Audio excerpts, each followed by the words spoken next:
Hello, good afternoon, and welcome to another live stream video version of one of my Substack pieces where I read it out loud to you with the YouTube chat hanging out, and we discuss some of the topics related to the piece and also just gab and shoot the shit because that's what we tend to do. It's great to see everyone again, fresh off the heels of Midwest Fur Fest. What a delight. I was very tired at the top of this week, but I am restored, rejuvenated, and improved. I'm back and better than ever, having done a ton of psychedelics, and now obviously found enlightenment and see past the veil, and feeling all loved up and all that good stuff. So, hello, how's everybody's afternoon going, and other time zones? Also, hi to everybody watching this video after the fact on YouTube. You're welcome to join the conversation in an asynchronous format in comments or by joining our Discord server, the Piscord. Today, but we are talking all about adulthood and the biological markers that people sometimes point to as defining adulthood. Myelination of the frontal lobes of the brain, neural connectivity, puberty is another one. Various attempts to take something that is very clearly a social role structure issue and make it retroactively make sense biologically, right? We've had the idea of adulthood as a psychological concept, as a cultural concept, since long before anybody was looking inside the brain for signs of when it happens. And yet, hello, Jules, thank you for the subscription. And yet, we have in recent years attempted to retrofit a biological definition of adulthood onto a cultural concept that existed long before any capacity to even think about that biology. And it gets especially messy because there are multiple adulthoods. There are multiple kinds of adulthoods. There's multiple rights and responsibilities that, depending on your culture or legal system, come with adulthood. Even within any given culture or country, there are usually multiple different things that are considered markers of adulthood. And so it gets really fraught once we try and make that make some kind of biological sense. This thing that is ultimately quite arbitrary and is wrapped up a lot in the oppression of children. So we're going to have a little fun with that. And read my latest piece on that. And we're also going to do some hypno kink and taboo kink ratings on some tier lists because these tier lists have been floating around on Tumblr and on the Piscord, the Discord server for these streams.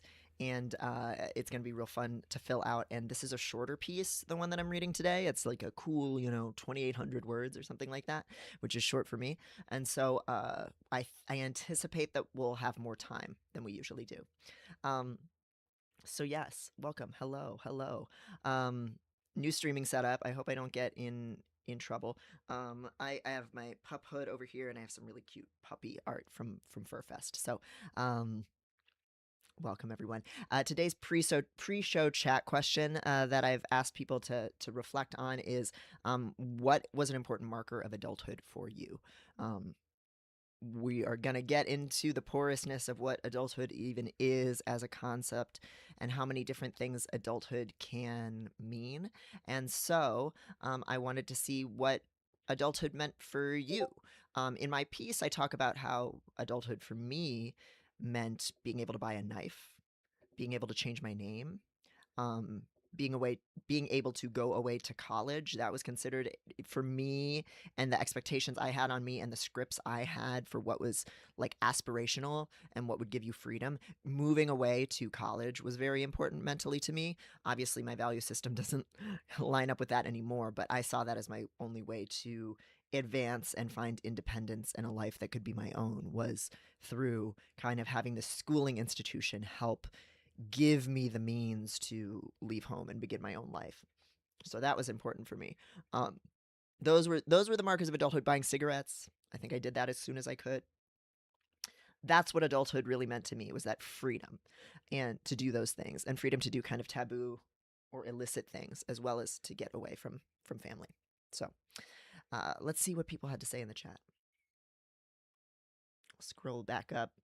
Oh, also, I just wanted to show one of my cute little Furfest shirts. It's a white shirt with kind of a winter scene. There's some snow-covered evergreen trees. There's a little teal wolf. There is a rabbit who's white with little teal ears, not kind of a hunter green tail. There's a little orangey deer, a little squirrel, and there's another wolf and a tree down on the bottom. But I spent way too much money on FurFest shit. But I'm a patron of the arts, so fuck it. Transpeak says her marker of adulthood was masking my autism. That's a good one. I hadn't thought about it like that, but definitely if we go with like bar mitzvah age, like 13, like adolescence ish, that's when I came to be consciously more aware of how things that I was saying and doing to people registered as childish or unusual and was filtering it more. Certainly, it started sooner than then. That was already starting around like fifth, sixth grade. Middle school, I think, was definitely a big loss of innocence or lack of self consciousness in that way. And then, but I was still floundering. I didn't quite know what to do with it. I knew that people thought I dressed childish and would make fun of it. I knew that how I moved and interacted and like flirted with people like was childish and considered inappropriate. My interests were considered immature. I didn't want to wear makeup or cared about like boys in the way other like girls did. Even though I did have like this flirting relationship where it was like me and this also very small, youthful looking boy would like wrestle each other and stab each other with pencils and stuff like that. Like, it was kind of immature. And I didn't care about like dances and parties and things like that. So I felt very out of place. This will be relevant to our conversation today about what even is adulthood and what is aging when you are developmentally disabled and you're on a different timeline, and what you want out of life is also different. But so that was when I started to become aware of that stuff. And then I think by the time I was in high school, I was starting to hone the mask that would make up for that childish appearance. And that mask was cynical, aggressive, sarcastic, very like Daria coded, edgy, mean, uh, manipulative, a little bit of my Hannibal Lecter shit, all that.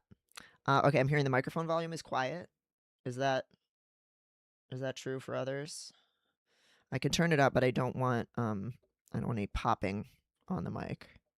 I can turn it up a little bit. I'm also moving around a lot, so that could be part of it. Is that better? Oh, that's hitting the red. I don't know. Okay. So welcome, Annika Transpeaks, 33 Hamster, welcome. Jack Girl Sparkle, welcome. Lord Eelhorse. Grace Peterman says, my culture had a bunch of BS markers of adulthood that made no sense. I guess the biggest personal marker is being able to auto-regulate. Yeah, that's an interesting one. What we want to include as adulthood or not, I feel like for maybe a lot of us, we learn certain aspects of regulation pretty young because we have to. A lot of like neurodivergent and queer and like abused kids and stuff, we have to learn to like stifle certain emotions because there's not space for them or we'll be punished.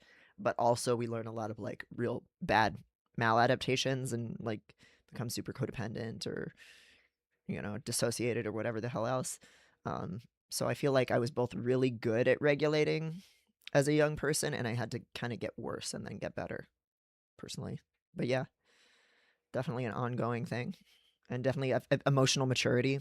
Like I feel a little complicated about the word maturity, but definitely in the sense of like Lindsay Gibson, adult children of emotionally immature parents kind of language. Like developing emotional maturity over time has been a really big marker of growth and development for me too. A blue octopus says, I think maybe freedom of movement. I can go places without needing to tell someone first as an adult, but when I was growing up, even if I was just going to play in the backyard, my parents had to know. There's a lot to be said there too about privacy, I think, and how little of that many of us have now because of social media and digital surveillance, that we're losing that capacity in a lot of ways. Hi, Joe Spalding, 743. More Wanderer says, Marker of adulthood in my culture, voting conservative. Haha, I guess I'm not an adult yet. Oh yeah, that adage that people get more conservative over time, right? Even though we know it's a survivorship bias effect and a privilege effect. Um, People become older groups of people are more conservative because the more left-leaning ones have died out more statistically is what we found.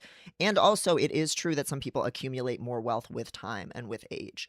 Um, that's true for me as someone who has a middle class job and is like a white was a dude, white dude privilege, all of that.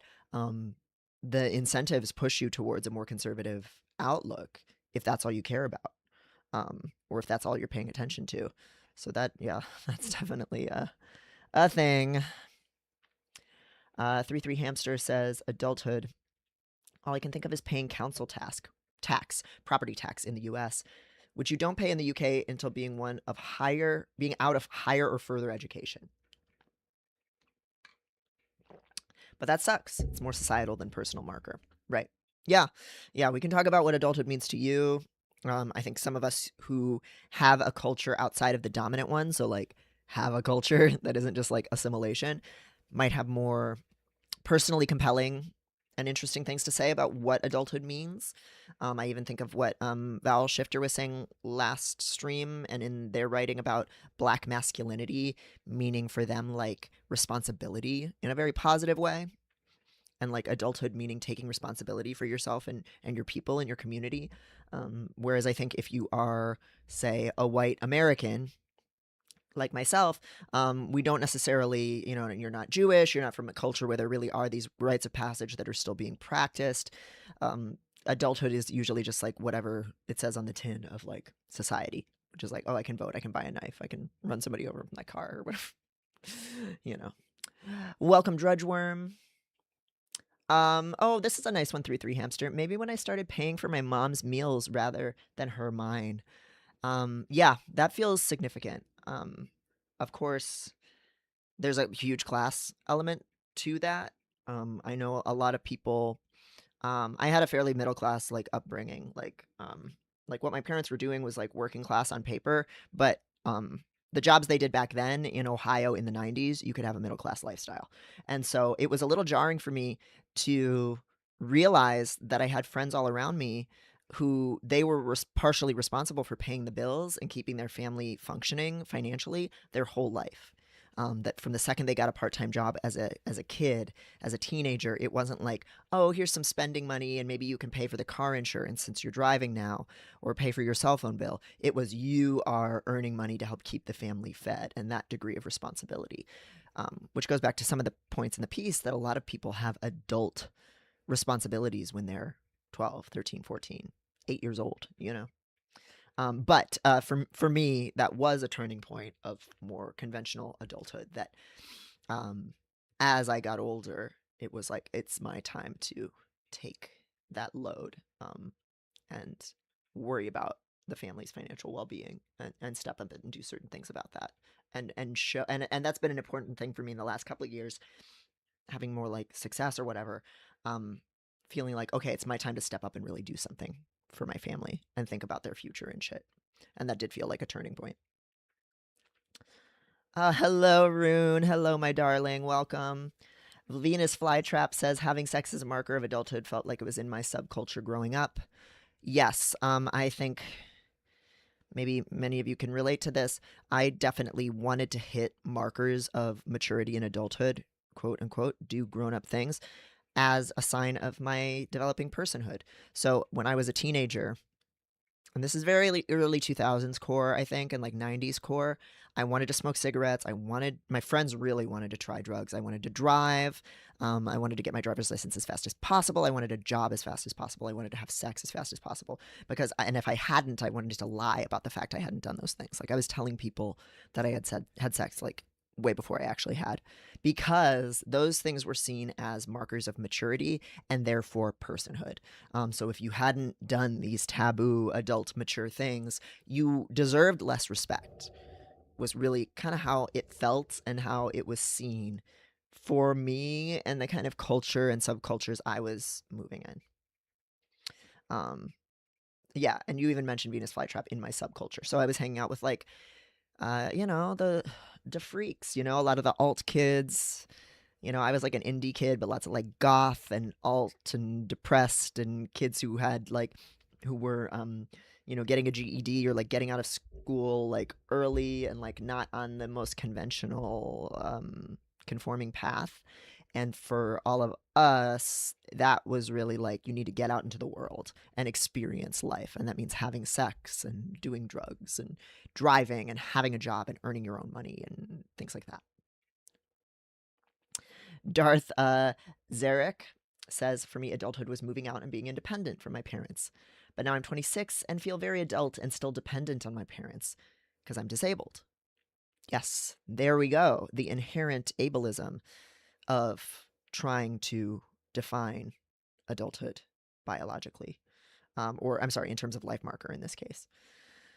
And it's a very like white supremacist, like Eurocentric definition of adulthood. And I was right there, like I really felt I need to get out of the house. I need to be financially independent. And that is adulthood. And there's no space for disability in that definition of adulthood or interdependence, which, of course, in many cultures, you stay in the home until you get married. And you're responsible for being part of the family household your whole life. And that's adulthood itself. Drudgeworm says, for me, I felt like an adult after I left my mom and had more freedom of movement. Basically, I was kept on lock and key otherwise. Yep. Grace says, feeling my joie de vivre ebb as I embrace the soulless capitalist grind feels like an adult rite of passage, sadly. It is for many people, the light going out of your eyes kind of thing. And if that's what adulthood is, like, baby, I don't want it, and I don't want it for any of us. Drudgeworm says, I was in foster care from 17 and a half through 20, got rejected for SSDI, so couldn't find independent housing when I turned 18. So I really felt like an adult when I finally got into college and found housing. I got really lucky in that I got my own apartment the next spring. Earlier, I felt more like I was coming into adulthood when I started to form opinions separate from my mom. Huge for me. That was also a big teenager turning point for me. Well, I was always a really opinionated kid, though. But like being able to really stake out, I have different political values, and I'm gonna do like activism about it, which I did as a teenager. That was also a maturity marker. Darth Zarek says, I felt like an adult when I was 14 because I was supposed to go through the Catholic sacrament of confirmation, and I made the decision not to do that. I knew of cultures where I'd be marriageable at 14. That's awesome. That's really great that you were able to assert your beliefs at that age. I remember being very conflicted going through Methodist confirmation. I didn't want to do it, but I felt like I had to. And at that age, standing out against that is really, really powerful. I was also very parentified. Ooh, girl, yes. A girl with an X, gender neutral. Yeah. In Now and Then says, the times I felt the most safely able to express myself and be independent have been when living in co-ops. That's freedom too, right? There's freedom from, and then there's freedom to. And American culture, at least, I don't know where you're messaging in from, is all about freedom from restriction. But we need more than just freedom from restriction. We need the freedom and empowerment to do things. And some of that really comes from being taken care of and having people to lean on. That can actually make you more independent when it's healthy. Birdie Bits says, my family was big on hiding anything unpleasant from the kids. So it was a big marker when I started getting important information from people. For example, divorces, money trouble, health around college.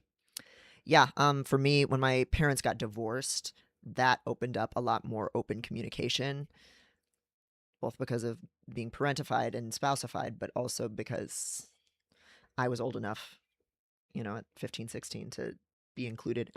I needed to know things. And then when my dad disowned me at around 16, then that was also a big maturity point too. Dredgeworm says, now that I'm 30 and have more material and relational stability, I feel way more adult than I thought I was before. I was always mature for my age, so I have a weird relationship with age. Always found it really triggering to be mistaken for significantly younger. Having to grow up fast because of trauma and living independently made me feel more adult than my classmates, besides being a few years older, because they were in dorms and had familial support. But on the other hand, I was more of a mess than they were in a lot of ways, obviously. Yes, that mature for your age duality where, um, like, it's kind of the best little boy in the world phenomenon for those familiar with that book, that like a lot of queer people take on this best little boy in the world role where it's like you're the teacher's pet, you hit all the marks, you're responsible, you are a pleasure to have in class, or like or you're keeping people fed and okay, you're the mom friend, whatever. But it's predicated on having to leap into that role really young for safety. And so you're not actually mature. You're not advocating for yourself. You're not emotionally aware. Some dust on the screen. And you can be stuck in that role of, I'm a spunky, smart 13-year-old forever. And I kind of feel that a little bit. And now I'm at peace with it because I no longer really see adulthood as aspirational, and embracing the childish is part of my unmasking in a lot of ways. Kinky and autism me, mad pride but like you do have to get past for your own sake, just being like the good little worker bee, the good little boy, or what have you, or girl, or they, or it, or whatever. Jay Sick Now says, hello, homie. Hello. Jack Girl Sparkle says, I'm not sure what adulthood means to me, but I do feel like an adult. I definitely don't meet my parents' standards of adulthood. Yeah, getting to define it for yourself is great. Trilicon says, disentangling emotional maturity from adulthood has been important for us. Yes. I don't even like that the word is emotional maturity, because it does have these really adultist implications, and it's about, what is it really? It's not about being old. It's about having perspective. It's about being able to self-regulate. It's about having tools to take care of yourself and to ask for help where you need it. So what is maturity? Some people never get there. Some people get worse with age. So calling it maturity is tricky. But because that's the language we generally have, that's what I use. But I don't love it. I don't live for it. Avery 5130 says, getting the right to privacy was huge for me. Leaving the house, checking out library books, using the internet without being observed, and made to justify the when, where, why of everything I do. I feel so bad for kids today. I written about this previously in my Interact with Minors piece, which is also a video on YouTube that you can check out if you haven't seen it. Really a manifesto for a lot of my child liberation work is that Interact with Minors piece. It's so sad to me how little freedom to just explore their own minds and curiosity young people have today, depending on how much their parents take advantage of the tools of surveillance available to them. Not every parent does that. Not every parent can do that. And a lot of kids still grow up in a state of neglect. But that intense surveillance stuff, it really sets kids up to not know even who they are, or to have any tools to regulate anything or interact with the world themselves. And it's so bad. And I have friends who are younger, who are like Zoomers, and they say the same thing, that like not having had third spaces and the chance to wander around and fuck off when they were younger meant that it was way harder for them to socialize or cope or make friends when they got older. And it sucks. Trilicon says, there's a tendency to unperson or particularly unchild people who don't or can't hit certain milestones at an expected time with an expected physical presentation. Yes. Yes, indeed.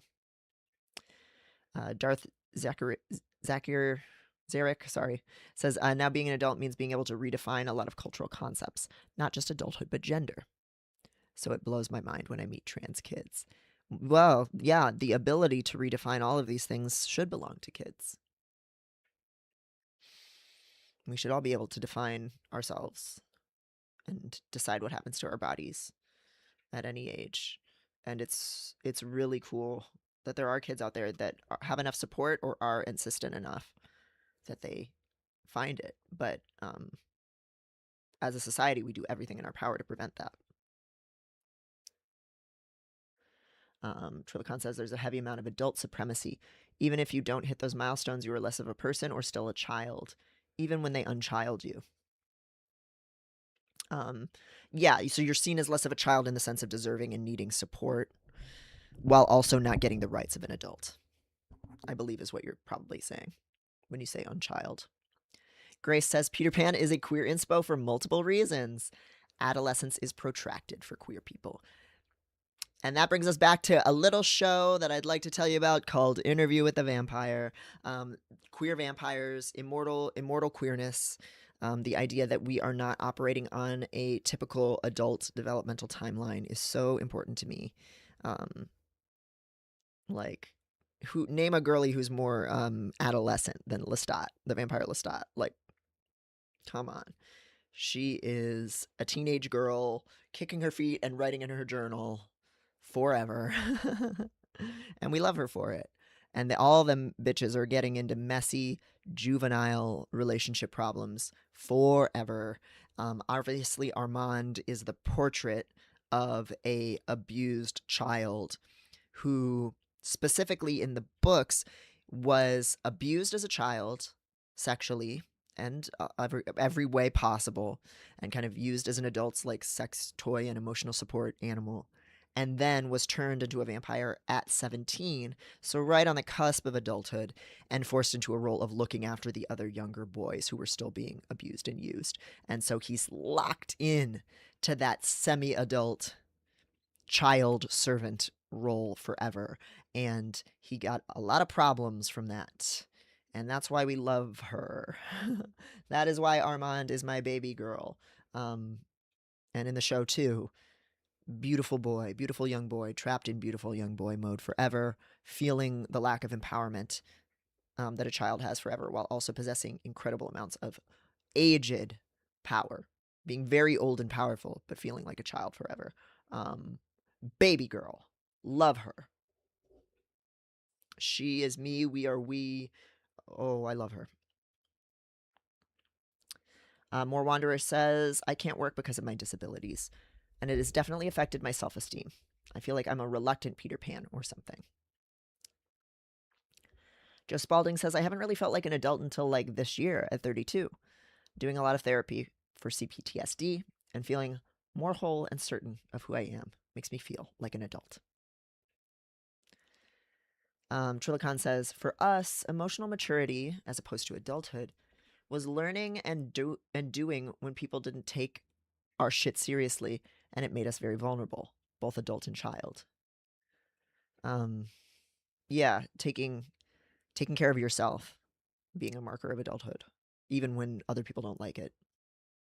I think that's a big emotional maturity piece that I'm always working on, like saying the thing that needs to be said, having the conflict does not come readily to me always, and doing what is good for you, even if others don't like it, is a big one. Joe Spalding says, having sex, moving out, going to college, none of it really made me feel like an adult or was a marker of adulthood. You can be taken as that spunky, smart 13-year-old forever. We take offense to that /joke. Yeah, Trilicon, you and I have already talked about this on the Piscord before, but like I feel at once like I am a permanent like teenager and a permanent 35-year-old. And both are true. Depending on what kind of outfit I'm wearing or where I'm at. This is obviously a 13-year-old outfit. In Now and Then says, living in co-ops, it was the first time I was able to build a wide spectrum of people I could socialize with on a daily basis who knew I was queer and on the autism spectrum. Yeah, being in control of who you associate with, that's a big right that we give to adults and not children. Several people in the chat talking about the problems with maturity as a concept. Hello, Closet Demon. Yes, we're live. Hello, good morning. Oh, transsexual Friends fan and slash vowel shifter. Hello, welcome. Adulthood in my culture is barely a concept. West Indian people get treated like children until they're married. Only sort of joking. Oh, well, there we go. That's, yeah, one of those home cultures where presumably you are typically expected to live in the home until marriage, and then you become an adult. But then still, like, it's so interesting to me cultures where like people respect their elders. Um, being from one where we kind of treat them like dog shit as like a white American um, of a certain class, um, like it's a like I crave and envy a culture where there is respect for elders, but also I think I would hate it, like how it plays out in practice, especially if you're from like a diaspora, because most of the people who are in a diaspora or like immigrate to a country tend to lean more conservative in certain ways. It can be a little bit like you have to. It seems to me from the outside that like a lot of people have to honor and respect and never cross these parents and grandparents and elders who are very conservative and like kind of abusive to them. I've just seen that in a lot of like immigrant and diasporic family communities where it's like at once it's great that there is this respect for the wisdom that comes with age and a sense of responsibility for people and for one another as people get older, but just the way that it plays out once you graft that into like individualistic capitalism and people are like isolated because of like racism and like xenophobia and shit, it plays out in kind of fucked up ways sometimes. Um, and there's just also just like a cultural mismatch in like it seems to me like what you might expect for your own life as a younger person who grew up more in your case Canada, versus what they expect that they have the right to control about your life. And I don't want to say like any one culture is better than the other, um, because it's not like the independent like white culture of like Canada or the US is superior, but like you might want some of those things because you grew up in that culture and it has certain advantages to it. And then if you're supposed to not exercise some of those freedoms or be punished for it, or you're allowed to like get your ass beat at like any age, like those things seem, depending on the culture, like pretty normalized. And also a result of a lot of the extreme amounts of like pressure and abuse and racism and stuff that people face. So shit seems so tough, and it seems like such like and such a hard thing to talk about, um, when you're in that white culture where most people are going to judge it. So yeah, yeah. Thank you for sharing about that. Integration, Grace Peterman says, instead of maturity. I like that, though. My immediate thought is a little bit about how, for people who are plural, maybe integration isn't always desired. Sometimes differentiation is better for some than integration. I think for me personally, integration has been the way, but yeah. Oh, Maddie, that was your account. Okay, well now we know your burner. Hello, homie. Welcome. Hello. Am I getting caught up on this chat? There's a lot of good stuff. Closet Demon says not having to ask permission to download apps. Transsexual France Fanon says at the same time, I think West Indian parents are more likely to prepare their kids to be functional adults. That seems true from what I've witnessed. I think it's true of a lot of like immigrant and diasporic parent family groups, because they like have to, and also I think Black families in general. Um, and I've talked to a lot of like Black American friends about this too, where you really don't have the choice to be like a carefree kid. That's not a thing. Like you're expected to control how you present yourself in public all the time and take responsibility for a whole lot of things all the time. And in some ways that sets people up, I think, for kind of incredible resilience. Like I think most of the like Black people that I know grew up having more like tools and capabilities than most of the white people I know, especially once you also graft in like income and class into that. Like rich white people cannot cope with fucking anything at all, like emotionally, and are not expected to ever. So like don't learn how to do it.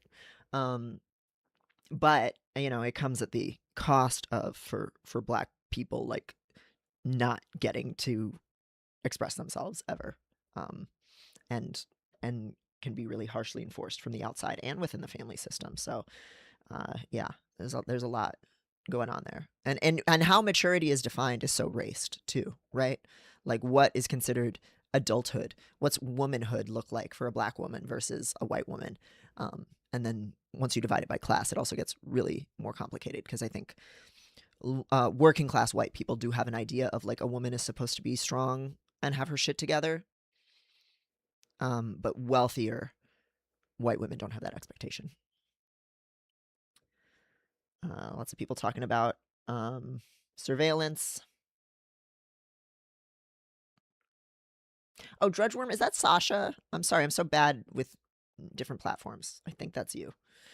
Sorry, I just figured it out. Welcome Cat has questions. Birdie Bit says it's very common for queer people to have normal self-identification interrupted and have to come back later. Oh, Cat has questions. Says I learned the word gauche from Armand. Oh, I learned the word gauche from autism, from hyperlexia. We love Armand. Trapped in beautiful boy child mode forever. We also take offense to that joke. Oh no, yeah. Armand is like, oh no, I'm so beautiful and my ass is so fat and everybody breaks their heart. Like everybody falls in love with me and wants to fuck me. Armand is like bigs my eyes at you in a menacing way. God, I love the vampire Armand so much. Fuck. Oh God. Oh my God. We're gonna have to do like. Do you think we would be able to do live stream reactions on like Twitch to the show? I want to. I want to either do Substacks on the new season, Substack recaps, or watches, or both. Because I have not been this obsessed with a show since Mad Men. A show has not been more about me than since Mad Men. Like I'm Don Draper, I'm Armand the vampire. Like, oh my God, bigs my eyes at you. I love him so much. My white girl, my toxic white girl who's not white or a girl. Permanent teenager. Age flux, both teen and 35. Yeah, I suppose.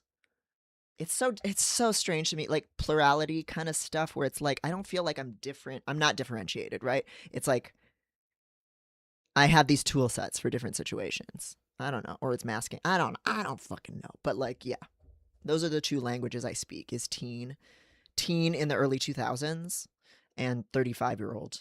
And also that is also the 35-year-old is what teen me thought a 35-year-old was supposed to be. So it's also a teen. But like, I wanted to be a mature 35-year-old when I was a teen. I felt like I was born to be 35. That was like in my head. I was like, I can't wait till I'm 35. I'm going to be a psychologist. At the time, I thought I was going to be a therapist. So I was like, I'm going to have all these clients. I'm going to have this beautiful house with these bookshelves and like a leather chaise lounge that people are going to lay on while I do therapy on them. And I'm going to dress cool and I'm going to be so brooding and serious and lonesome and intense and sexy and evil and, you know, master manipulator. Again, Hannibal Lecter. That was my like 35. I don't even actually know canonically what age Hannibal Lecter is in the books. I'm kind of curious. He's older than that, but like that was my vision of adulthood that I shot for, and I was like, okay, that means I need to become a psychologist as soon as possible, and that's what I did. I made a whole plan. I executed it. I had very strong rules for myself about behaving maturely. I learned how to speak to adults. I emulated like NPR voice, while also perfecting my casual, don't be intimidated by me, like teenager voice. And that was my shit. And like, I had this very immature understanding of maturity that I followed to the letter for a very long time. Sasha says, yeah, in practice, it's bad, similar to the whole extended family thing. Nightmare. Filial piety is a double-edged sword for real. Yeah.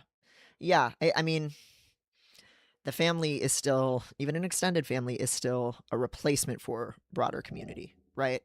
Like, especially when you are othered and in the minority as like a black family or an immigrant diasporic family or both, like the family can be a seat of so much abuse, and you feel even more need to like protect one another because you're in this like white supremacist fucking society that is going to penalize you if anybody does anything wrong and fuck up your whole family and make people less stable financially and legally. And so you end up having to cover up a lot of abuse or treat it like a missing stair. Like I've seen it in so many of my friends' families who that's their background, and they get kind of stuck in having to take care of everyone through mistreatment. And like just to be clear, because I'm saying this shit from the outside, it's the fault of like white supremacy and conservatism and like all these things. It's not the fault of like the culture that's been like victimized by assimilation and all that stuff. And like if people had the ability to practice their culture with a ton of other people, not just their biological family or legal family, it wouldn't be as much of an issue. I don't think. Maybe that's a little pie in the sky, but like that's that's what I want to believe. Cat Has Question says, I hit EOF masked by opiate addiction, and when I got sober, EOF. I'm not sure what that means. When I got sober, I got so sick. I ended up hitting burnout, got diagnosed, and as I didn't recover quickly, the seriousness I was treated with disappeared. I'm still off work, trying to get it figured out. It's a nightmare, man. Yeah. We lose our adulthood status, too. Like, we can have it taken away from us. In the same way you can have, like, some of the privileges of manhood or whiteness taken away from you if you're someone who had any access to it in the first place, which many do not. Lost my scroll here. Venus Flytrap says you should be able to respect your elders and not have it mean they get to control you. Of course, absolutely. Sasha says, yeah, it's the problems of patriarchy, oppression of children, youth, etc. just manifests differently between cultures. Also important to factor childism into this. Yes. It's great to not need to be individually strong, says Birdie Bits. Sasha says, resilience and being set up to be functional adults, agreed. At the same time, we can't afford to just be kids because of racism, anti-blackness, xenophobia. Yeah, exactly. Like, and I think, I don't, like, again, it's usually not my place to, like, talk about it as, like, a white person, right? Like, to, like, pass judgment on it or whatever.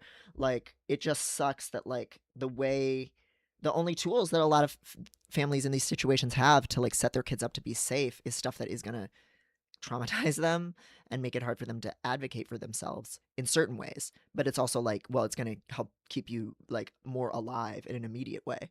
But like that also doesn't mean that it's like good. Like it goes back to the conversations about masking. Like a lot of Black autistics point out that unmasking is something that privilege really makes it easier to do. And they'll even argue for putting their, Black autistic kids in ABA therapy.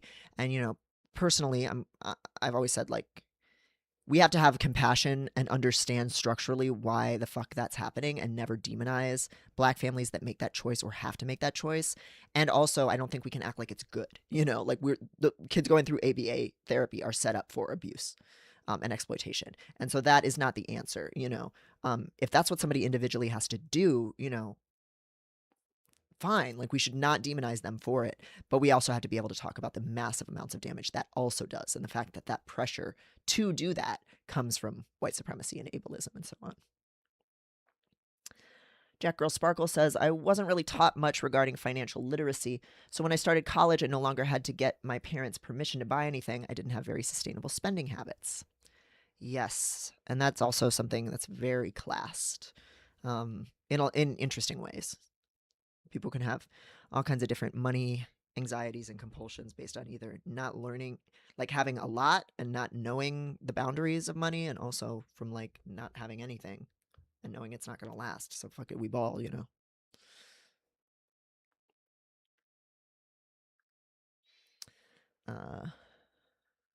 We should watch the season 3 premiere together. I'd love that. Oh god, we pop in the biggest bottles. Like I can't wait for the music to suck. Like I can't wait to hear fucking Sam Reed's like way too back in his throat tongue voice in his French accent singing.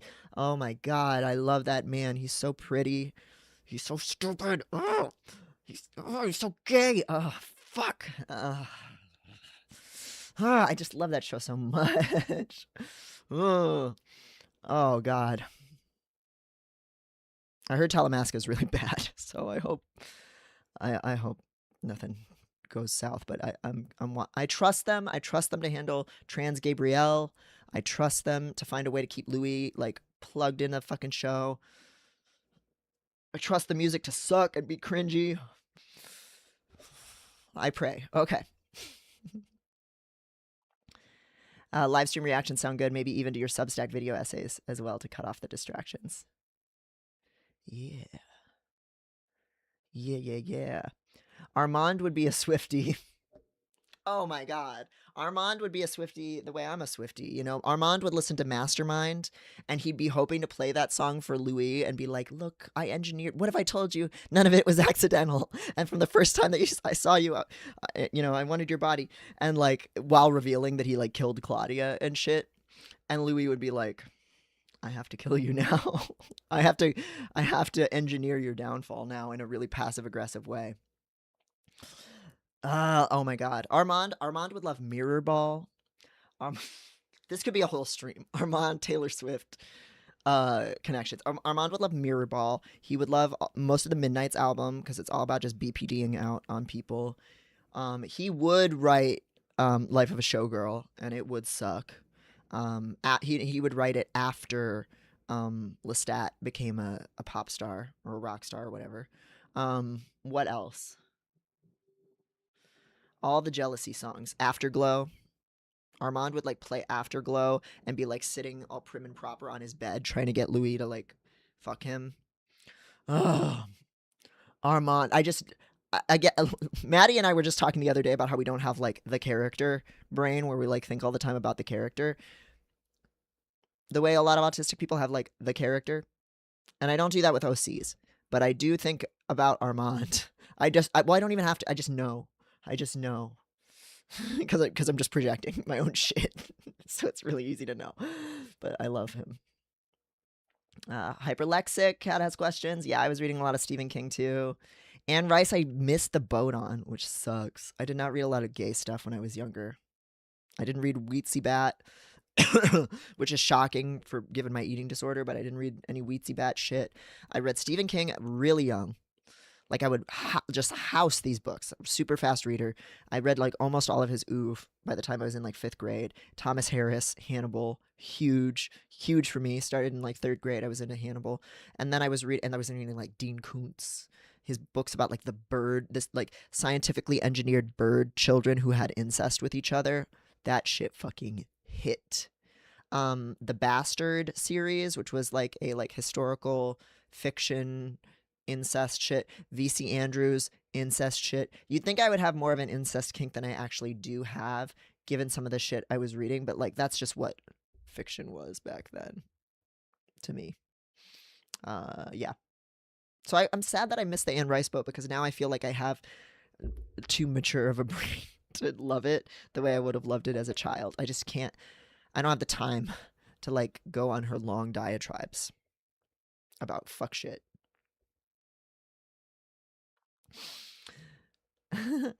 Sasha says, ever since I was a little girl, I wanted to be 35.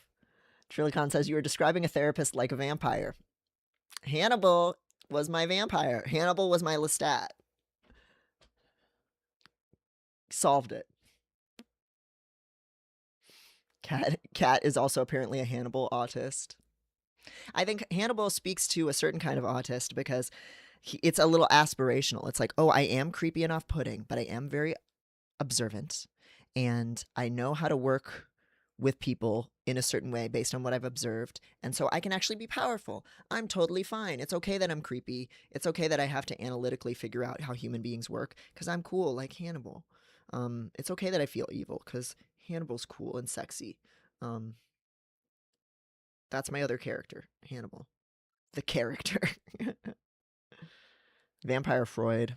Somebody write that.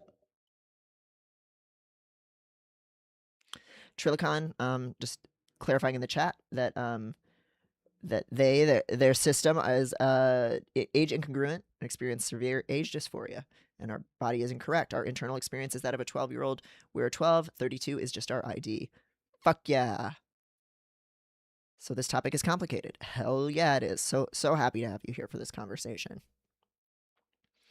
Starlit Guide says big time on adulthood being taken away. When my mom noticed how empty-headed and absent I was after COVID-induced brain damage, she yanked me around the store like a toddler. Yep. Very common disabled experience, unfortunately. Kat says, this conversation is so important. It triggered a bit, so my language may seem hyperbolic or exaggerated, but it absolutely kills brown families. Mine is half Mexican. I am white, so I viewed this play out in a proximal way. I have family deported that we never see because we cannot travel from Indy to Mexico regularly. And the hiding struggles. Knowing if your family gets in trouble, a felony is very easily added to the charge to bar them from the country forever. Oh, don't apologize for spamming the chat. You're good.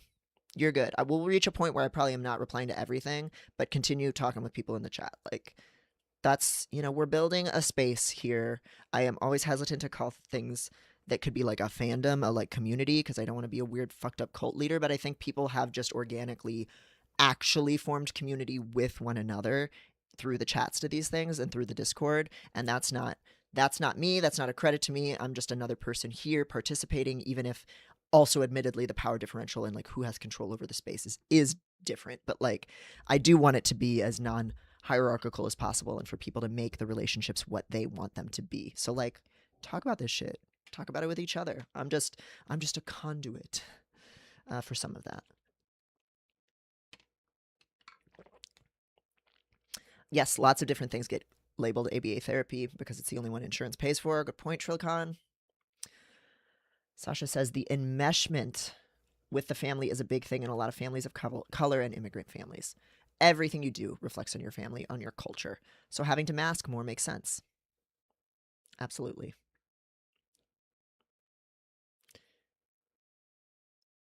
Gugak3329 says, hi, what do you identify as? Love the flag, by the way.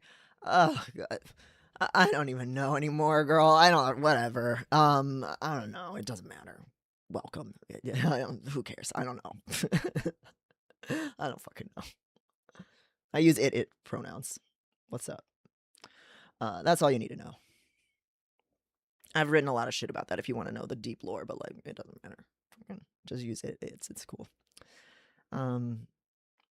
Birdie Bit says, the nuclear family has some terrible alchemy with racialized people, at least in the US. Traumatized, especially with epigenetics involved, can be another way of saying prepared.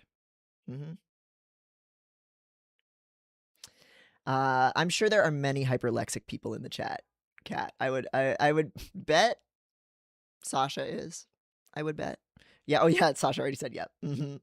Yes. We be hyperlexic out here, but I also like want to not speak a lot of the time too. Typing is my real shit. Sometimes verbal is tough and very exhausting. Very hyperlexic. First word at 6 months old. Sentences by 1 year old. Wild vocabulary. Always. Yeah. That's my shit.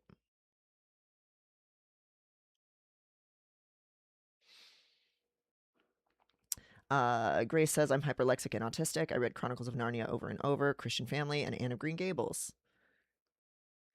Gotta take my dog out BRB. Have fun. Go piss, girl. To the dog.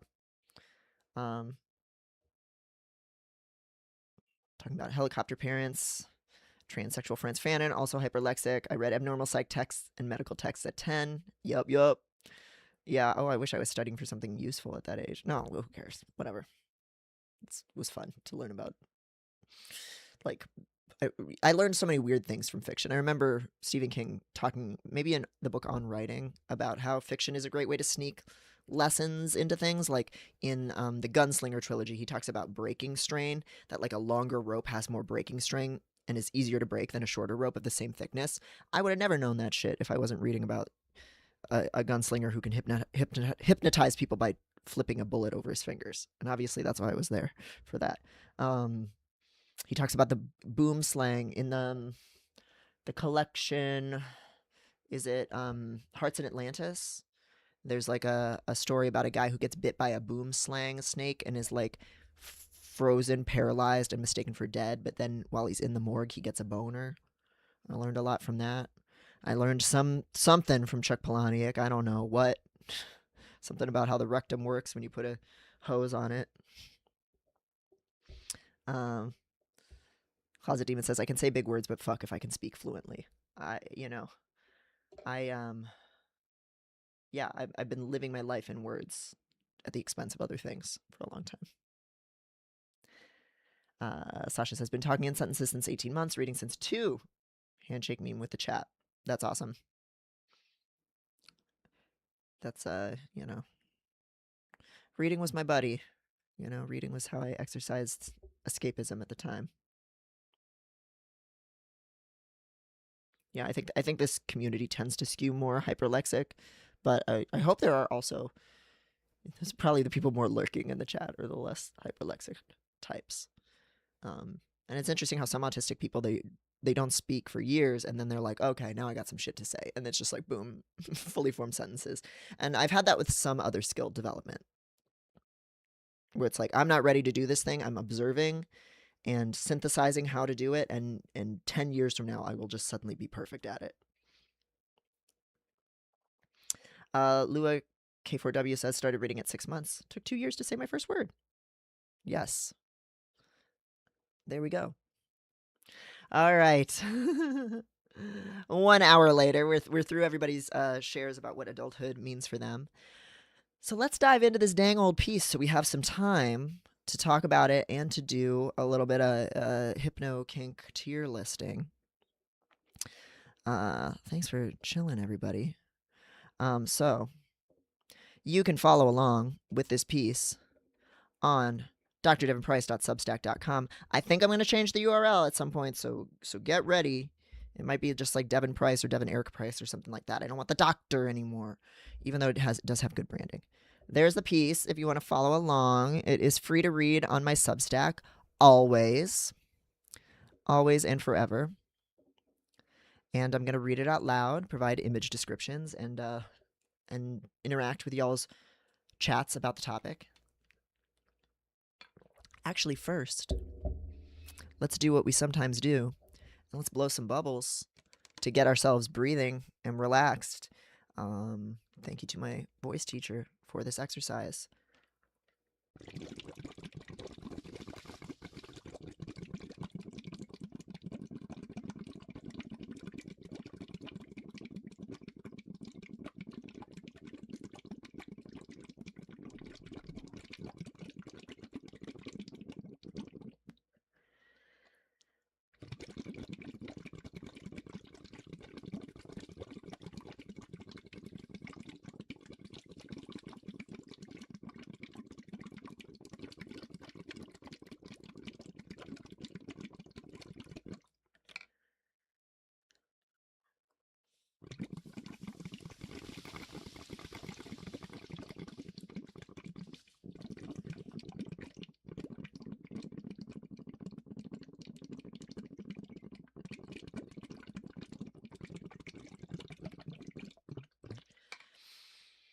Speaking of hyperlexia, I think being hyperlexic has slightly been implicated in my fucked up breathing because I talk really fast because I have a lot of words I want to cram in, and usually people don't want to listen to all of them.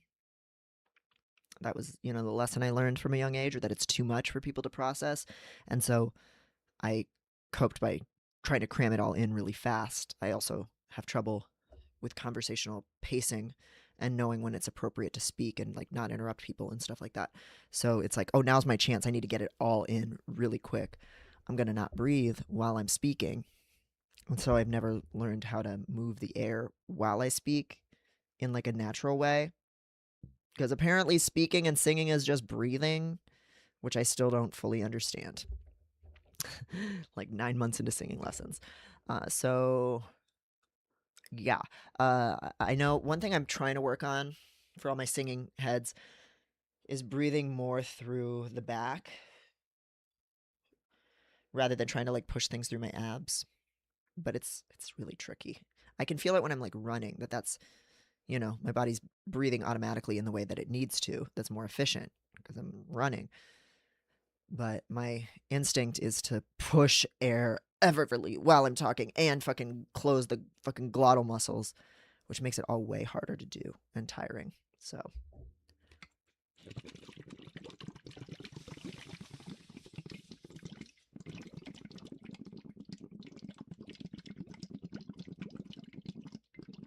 we're trying to slow down, but shit's hard.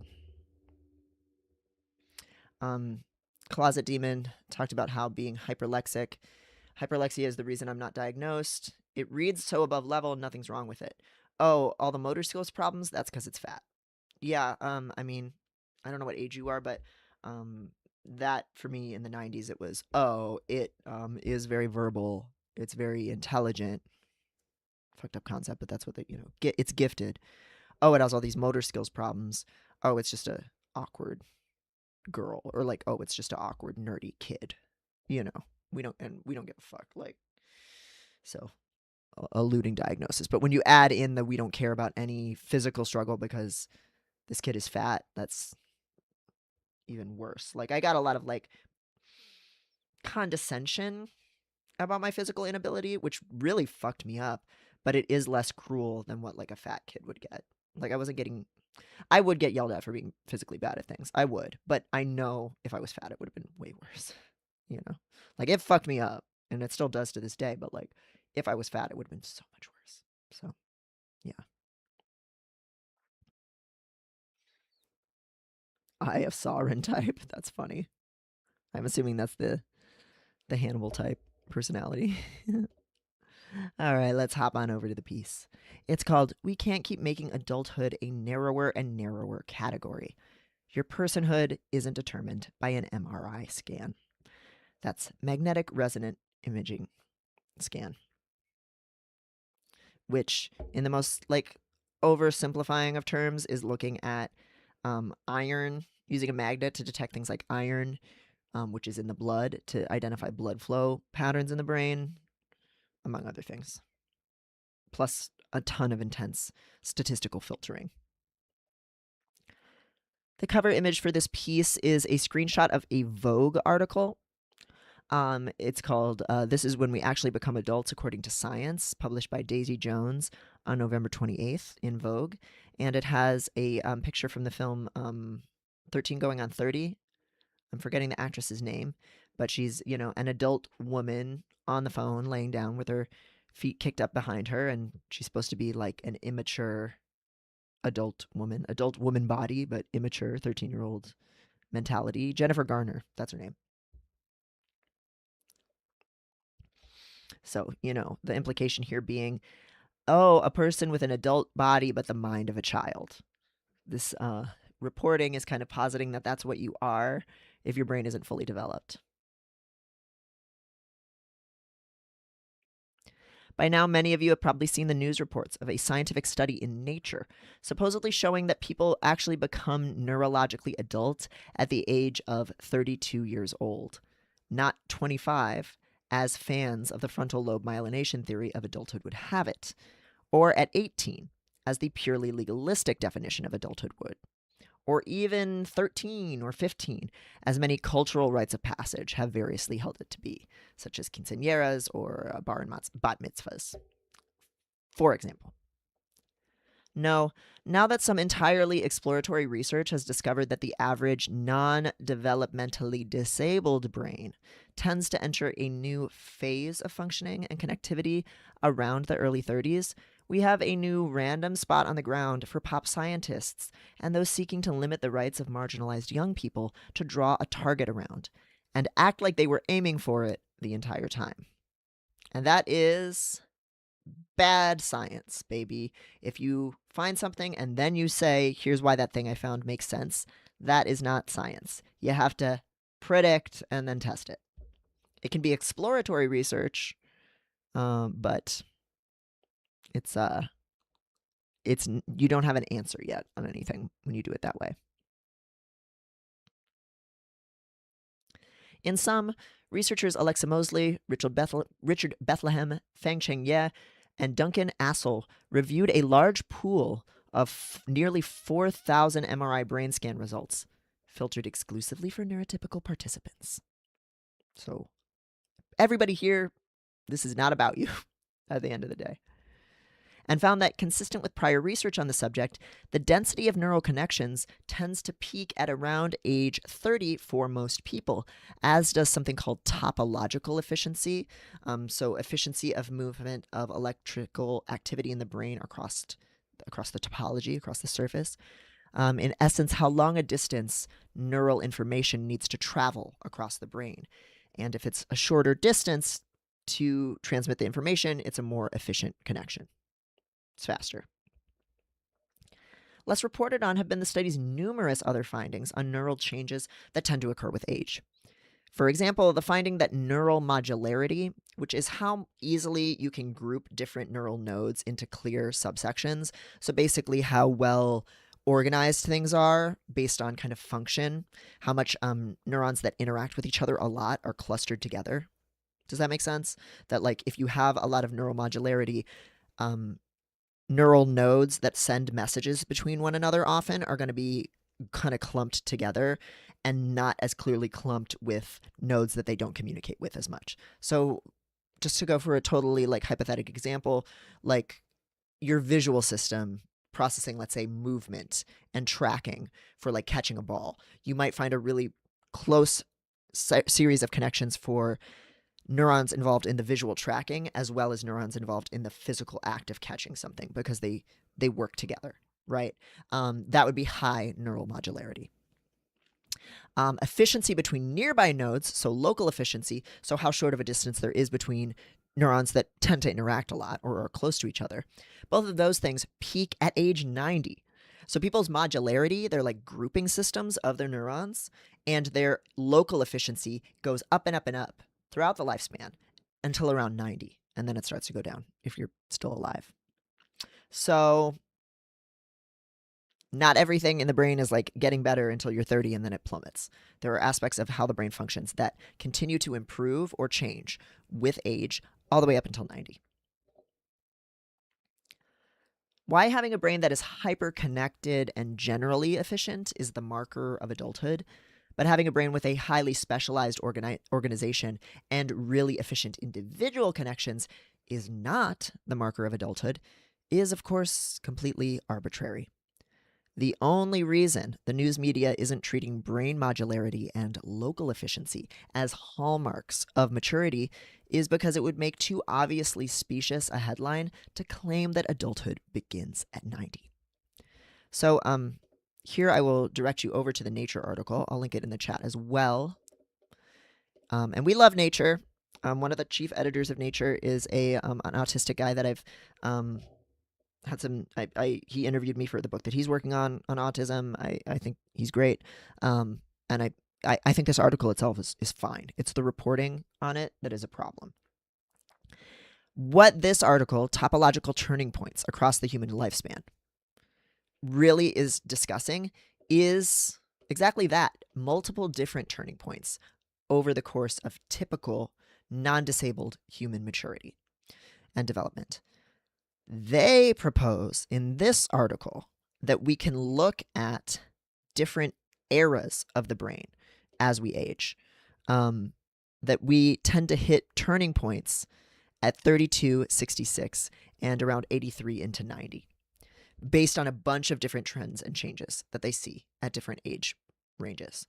They are not saying adulthood begins at 32. They never made that claim. That is what is being reported in the press, and it's very misleading and irresponsible. Why are you hearing Minecraft music? I hope that wasn't me. They are arguing that we can see changes in how people's brains function based on their rough approximate age that make it more sense to organize development into stages or turning points. And so you're one kind of adult at 32, you're a different kind of adult at 66, and you're a different kind of adult at 83 into 90 and beyond. They're not saying you're not an adult until you're 32. They're just saying there's a lot of changes in the brain that happen and kind of turn over at 32.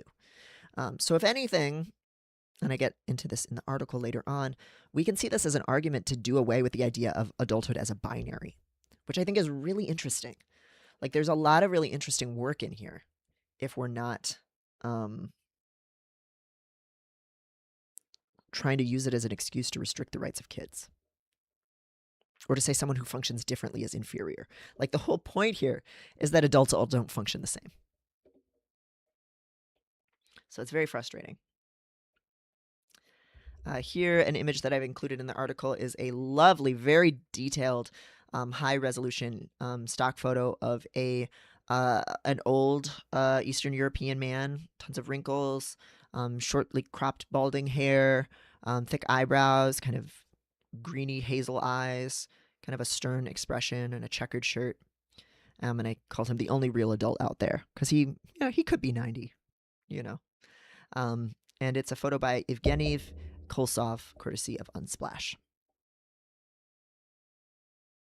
How do they believe this information would be useful or applied? That's not really the role of science, right? Like the prescription is what humans make of it, right? Like, they are kind of describing, which is also part of why it comes with caveats, because as I already mentioned, science is forming a hypothesis and then testing it.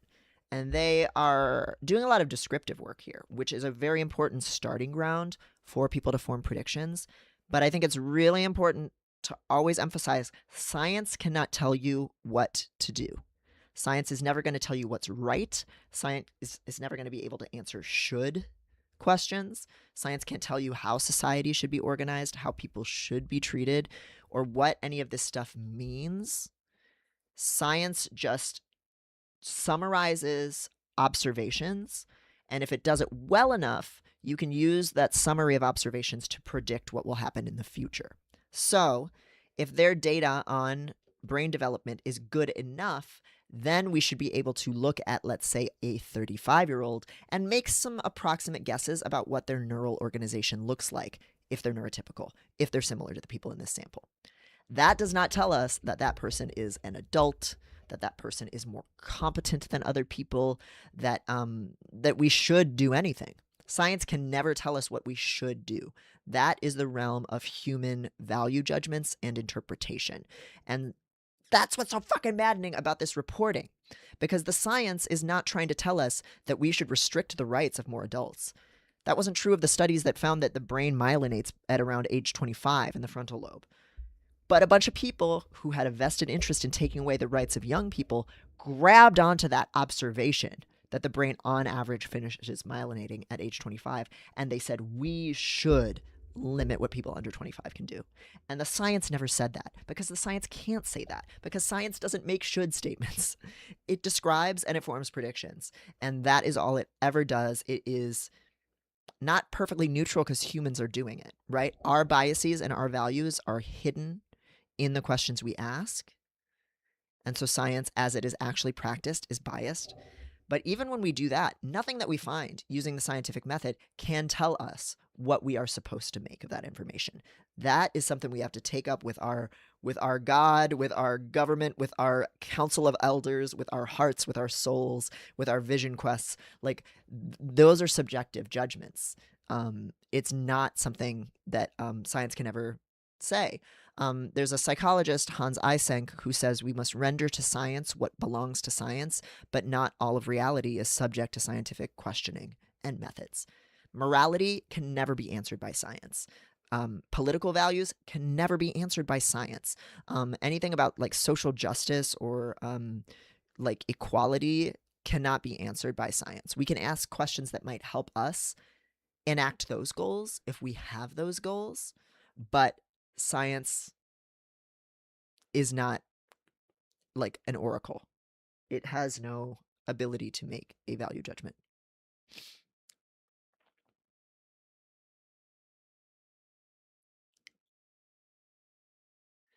Yeah, the discussion of the study has evolved into horrible shit because science reporting is really poorly done in almost every journalistic outfit.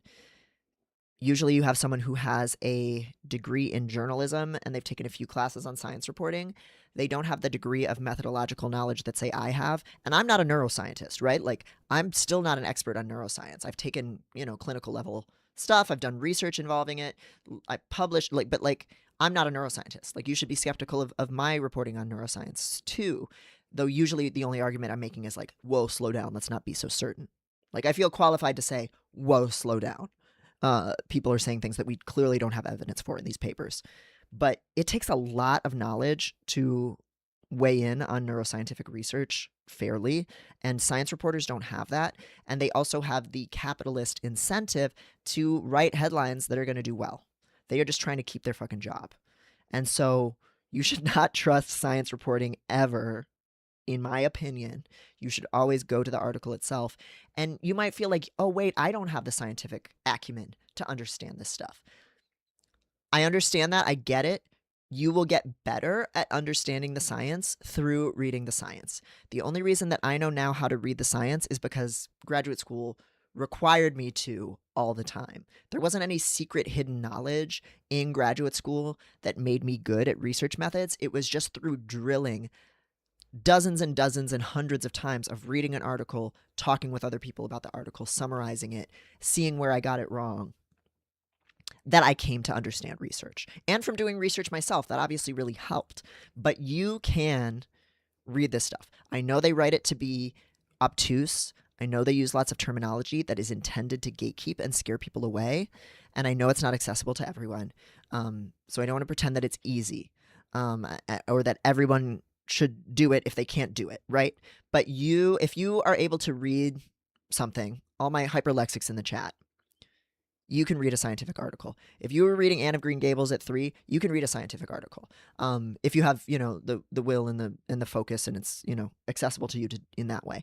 But you should not feel that science is not available to you, or that you don't have a right to understand the science just because you don't have like advanced clinical training in this stuff. Because the motherfuckers writing these articles for Vogue.com, they don't know what they're doing, and they're misleading you for a profit motive and to save their careers. And I don't demonize them for that, but they're just not set up for success, and they don't have any incentives pointing them to more deeply read these things. But you can. I know it's just as bothersome as when we tell people to like read communist theory or anarchist theory or whatever. Not everybody has the time in the brain space. I get it. That's part of why I do this. I'm really passionate about this shit and talking it through. But part of why I want to do that is because I want to empower you to say, okay, wait, I understand some of these terms a little bit more now. Maybe I can test myself by reading an article and seeing how much of it I can follow. And don't give up if you can't follow it. That was one of the most important lessons in my graduate training, was you still read the thing even if you can't follow all of it. If you don't know the stats, read everything, write down terms. So try to chart out what the study design is. Draw a little chart of like, here were the conditions. It was a 2x2. There were 4 total conditions because they manipulated one variable that had 2 conditions and another variable that had 2 conditions. So there's 4 total conditions in the study. Okay, here's what this cell found. Here's what this cell found. Here's what that cell found. Here's what this group found. You can usually follow that stuff in the stats, even if you don't know shit about stats, because they'll just say, we compared this group to this group, and here's what we found. This group had a higher average than this group. You don't have to know shit about stats, actually, to say, okay, this number is bigger than this number. I guess this group had a higher score, and that it was significant work. And through doing that kind of work, you will get better at following the science. And you're not a dummy. It's not like not for you. It's not a waste of time.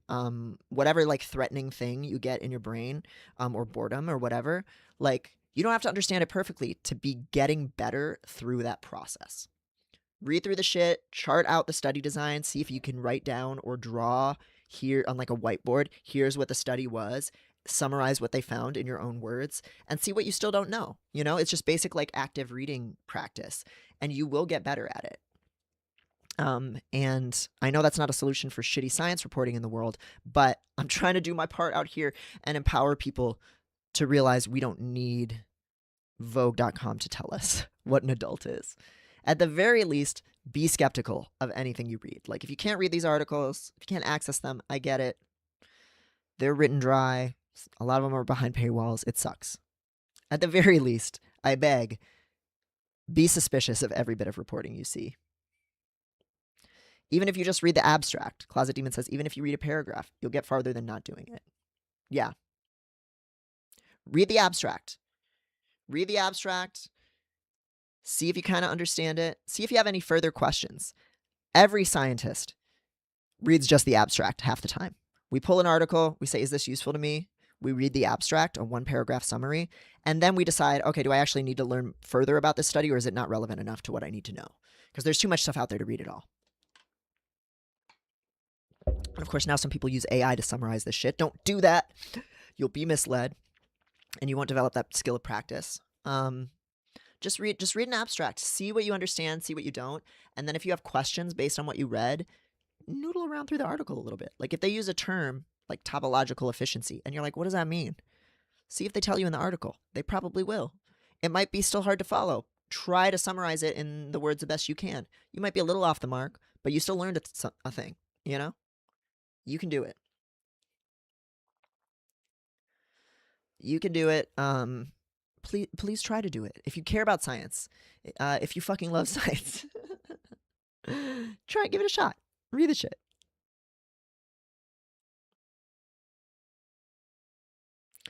Functional illiteracy is a real problem. A lot of us can read, but not any more than necessary. Unfortunately, the only way out is practice. Yeah, absolutely.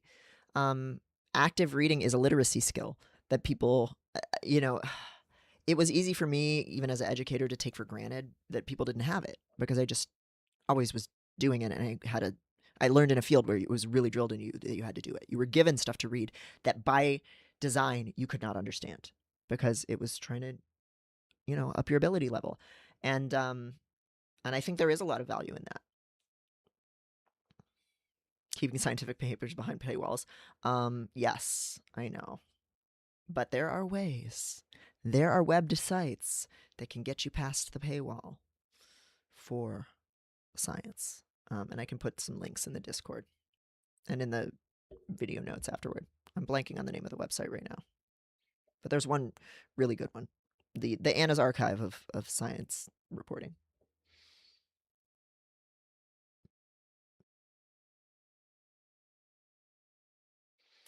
Let's see if there's anything else in the chat I want to respond to here.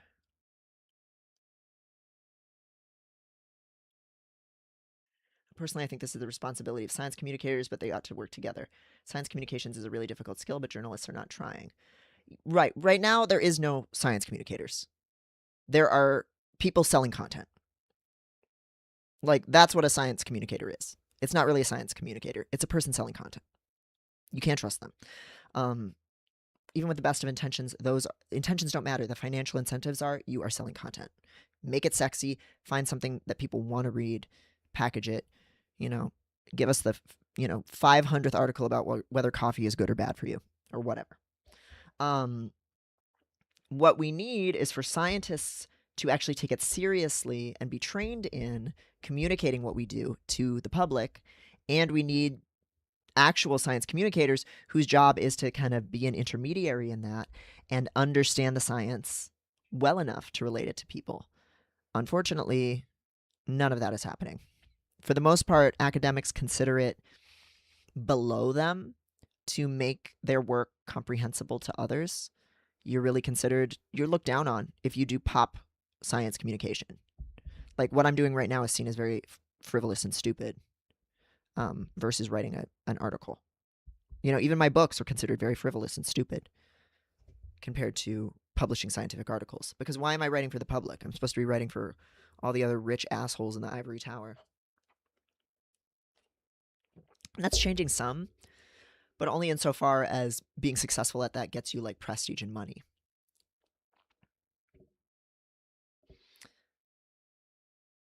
Science communication is so important. We had a good team for that at OSU. Ohio State?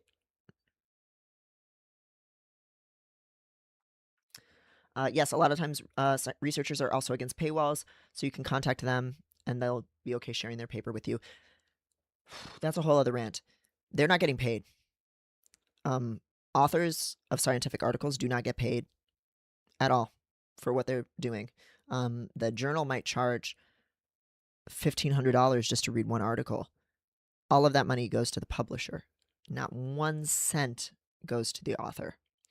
When I was publishing more in scientific journals, we had one paper where we wanted to have colored graphs, and they wanted to make us pay for the colored ink. So not only were we not getting paid for years of work and content that was going to be sold to libraries and universities for thousands and thousands of dollars, we were expected to pay for the ink to print the color. So, pirate science, by all means. All right, continuing along. These subtle, recently discovered shifts in how the brain tends to function in some groups of people, specifically non-disabled ones who are able to report to an MRI brain scan study in a country where MRIs exist, is now being treated in the media as the new determinant of what adulthood means. Despite adulthood having been a cultural and legal concept for centuries that has been defined in numerous ways by many different people, and for reasons as varied as determining who is eligible for military service to who is liable for damages when there's a rental car crash. If I had endless time, I would love to get like a big whiteboard up and just write down everything that has ever been a marker of adulthood or a legal right of adulthood. So things like buying weapons, getting married, owning property, ability to divorce, ability to rent a car, ability to get a hotel, ability to join the military, ability to consent to surgery, ability to consent to a loan agreement, ability to consent to sex, ability to buy cigarettes, ability to buy alcohol, on and on and on. Ability to have custody of a child, ability to donate an organ, ability to donate blood. What am I forgetting? To say that all of these things are the same thing and that's adulthood is so silly. It's so silly. And that's just like legal rights. In a lot of cultures, adulthood means now you can read the Torah, or now you are coming into society and so you can date, or now you're allowed to hunt, or now you can sit on the council, or now you can leave your parents' house. Lots of different things. Grace Peterman says, I'm writing a graduate term paper with this in the background. Thanks for the company, y'all. Aw, bless. Yes, JSTOR is accessible and free. We love her. Presumably, anyone who fails to qualify as an adult under this standard, by reasons of either age or neurological difference, can have their judgment, full humanity, and even their right to legal personhood called into question. This is precisely what has been happening ever since neuroscientists discovered years ago that the frontal lobes of the brain tend to finish getting coated in an efficiency-boosting fatty tissue called myelin at around age 25, on average, for neurotypicals who are able to participate in brain imaging studies. Let's pause on this shit. You've all heard the adage that your brain finishes developing at 25, surely. I remember when this research was first coming out because I was in school for psychology. This research was just coming out and people were loving talking about it, especially on a college campus where you see a lot of 21-year-olds acting a fool and throwing up in garbage cans at 9 a.m. Hello, I was doing that. Hello. I was 18 or whatever. Because at 21 I was in grad school. Huh? But like, this was like the big shit. Frontal lobe development finishes at age 25. And the frontal lobe, we know, is implicated in executive functioning skills, planning, delayed gratification, organizing steps to a task. This must be why 18-year-olds all around us on the OSU campus are throwing up all the time and fucking. It's not because this is their first time having any freedom ever, and we've told them that this is what freedom means, and they're testing the boundaries of their bodies and lives and like making mistakes because that's how you learn. No, that's not what it is. It's not because this is culturally expected and in fact encouraged, or because there's an entire industry around getting college students to go out and party. No, it's not that at all. It's because their brains aren't finished developing yet. It's because there's this fatty tissue that we only just discovered, myelin. It's not even the neuron itself. It is a protective coating and a conductant. Myelin helps electrical activity in the brain travel more quickly. Myelin is covering the brain as you develop, covering the neurons, protecting them and keeping them more efficient and glossy, and we love that. We love her. We love fats. And it finishes typically in neurotypicals, coating the frontal lobes of the brain by around age 25. So really, the reason people seem to get way more mature after they get out of college and get a job and suddenly have responsibilities, it's not because of all that structural and economic and material and cultural shit. No way. It's because of their biology. It's so stupid. It's so stupid. It baffles me that scientists can be this short-sighted, so like that psychologists can be so unaware of the role that cultural expectations and material expectations play in how people function. But of course, most of them are not Marxists or anarchists, right? They do not have a material analysis. And that's another reason I feel to be skeptical of science as it is practiced today, because a majority of scientists, certainly a majority of psychologists, are liberals, wealthy white liberals in an academic institution, and they are very interested in describing individual patterns in terms of biology and psychology without looking at where is that person operating in? What are the economic incentives for their behavior? What are the social expectations for their behavior? And people love to find a biological root for a behavior, even though, as I have always argued, you cannot separate the biological roots of behavior from the social ones. Let me just plug that article real quick too.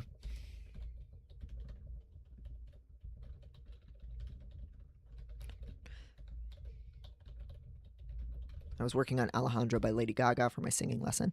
Okay, so this is an article of mine talking about rejection-sensitive dysphoria. And here I argue you cannot separate the biological causes of mental illness from the social ones.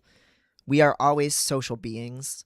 Our behavior is not because there's some gene or this neural substrate that makes it happen. You can never rule out cultural and social factors because that is us. We are nothing without a cultural and social world to interact with. There's nothing inherent to just our biology. We are an interaction with the world. Like, we do not exist outside of the world. Like, we are part of that ecosystem. We are not separate. And so you can't say that anything someone does is caused by their brain alone. And so this reporting was honestly very frustrating. Sasha says, I definitely felt like some things clicked into place when I turned 25, but like there were a lot of other factors going on that allowed me to become more mature and integrated, namely being about a year out of an extremely abusive relationship. Yeah.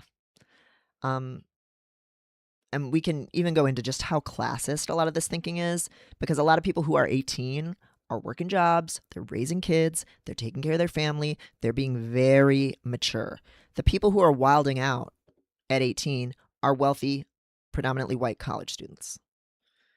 Unless we want to say that neurologically wealthy white college students are less adult than like a black teenager who's working to feed their family, and people do make that fucking argument, that incredibly racist argument, then what are we doing here? Like, it's ridiculous. But this stuff is really catchy and sexy reporting. When I say sexy in terms of science, that's like really how it was talked about when I was in school. A sexy study is one that'll get a lot of play in the media.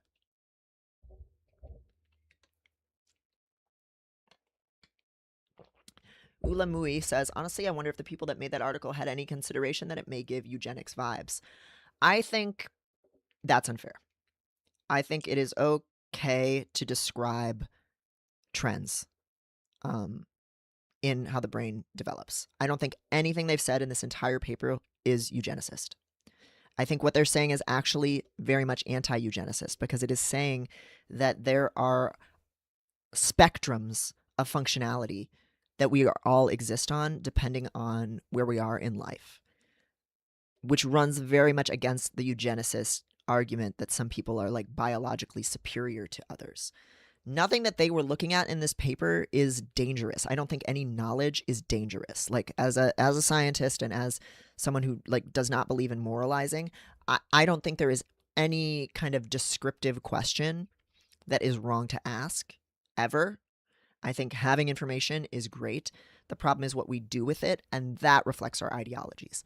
This data itself, the data doesn't have to have an ideology. It is shaped by human biases and bigotries, and so it is right to be to wonder about those things. And we've definitely talked about a lot of articles on the show that the questions the researchers were asking reflect the values of society. And I think that is to an extent true, right? Like we're still looking at age, we're still looking at efficiency. Like why does efficiency matter? I think it's worth knowing, like I think we can study neurological efficiency without saying people who are more efficient are better. Um, and so I think describing trends and patterns is a good thing. I think it's something that we can use in a lot of interesting ways that can help inform things like medical treatment and help us re-theorize what adulthood means.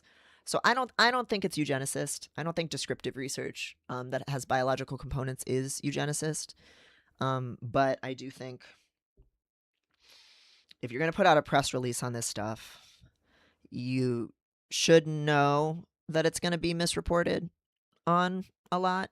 Unfortunately, a lot of that stuff is in the hands of a university marketing department, not the scientists. Like they don't actually have control over that. If you're affiliated with the university's marketing department is going to swoop in, take your study, and put it out there to make themselves money, to make their school look like they are on the cutting edge so that they get more investment. So there's a lot of shit going on there. But I just want to be really clear. I do not hold the researchers responsible for asking the questions they asked. There have been studies where on this show I've been critical of them even asking certain questions or the way that they went about them. But this is not one. I think there's a lot of interesting potential here that serves youth liberation. I think them finding that there is no one adulthood, that our brains change continuously throughout the lifespan, is about as like anti-adultist and anti-eugenicist as you can be with this kind of work. And it sucks ass that this stuff gets completely repackaged in such an ageist, adultist, eugenicist way. And it's because of the profit motive. Universities profit off of it, science journalist outfits profit off of it, and people who want to limit the rights of kids do that. And I think that's on them, in my opinion. Cat Ass Question says, how do we address anything systemic if our science doesn't include our systems? We do science that's mindful of that stuff, like we need Marxist scientists, we need that intersection and that interdisciplinarianism. Like there's so much good research out there that all it's missing is an interpretation piece because the person who did the research doesn't have a systems focus. And the data is still useful. Like this study, like the people who wrote this, probably not child liberationists. But this is still useful data for a child liberationist. And so that's, the part that I'm trying to play in it, is by saying, wait a second, there's a different way to interpret this data. There's a different way to look at it if we really think theoretically. And I think that is the role of a lot of Marxists and anarchists who have some amount of like scientific communication ability or investment in this stuff, is to contribute to the science. Because a big part of science is saying, wait a second, we used to summarize this data this way. It doesn't quite fit. We can summarize it a different way. And that's what a theory is. There's nothing so practical as a good theory, as Kurt Lewin used to say. A theory is just a way of organizing knowledge. And so we benefit when we have that knowledge. And part of our contribution as people to the science is saying, wait a second, maybe what's going on here isn't that there's a miasma that causes illness. Maybe it's this thing called germs. That was building on existing observations about when you're close to someone sick, you get sick. The first theory to explain that was miasma theory. There's toxic air that makes you sick. And that's why people who are in the same area tend to all get sick at the same time. Pretty good theory for predicting and describing how illness moves a lot of the time. It doesn't work for every illness because it's not true. It's not exactly how illness works. And so eventually people looked at that same bulk of data that people who are in proximity tend to get sick together. And they said, wait a second, it's not that there's evil air. It's that there's these little microbes that transmit illness, and they can be on surfaces. They can be in the air. They can travel in semen. They can travel in blood, in spit. And that theory, germ theory, explained illness so much better. And then we had all kinds of different theories about how COVID was transmitted. And the more we learned, the more we were able to summarize and say, oh, it's actually airborne. So like, you can participate in science and contribute to science without collecting data. And even data that is used in an incorrect way at first is valuable, because the problem might be the interpretation. And so we can always keep improving on what we know by suggesting, wait a second, that's not the way to make sense of it. And that's a very important skill. And even if you're not good at, let's say, data, you might be really good at moving things around and saying, this is why this thing is related to this thing. That's one of my strengths, is like the synthesizing aspect more than the stats. And that stuff's important.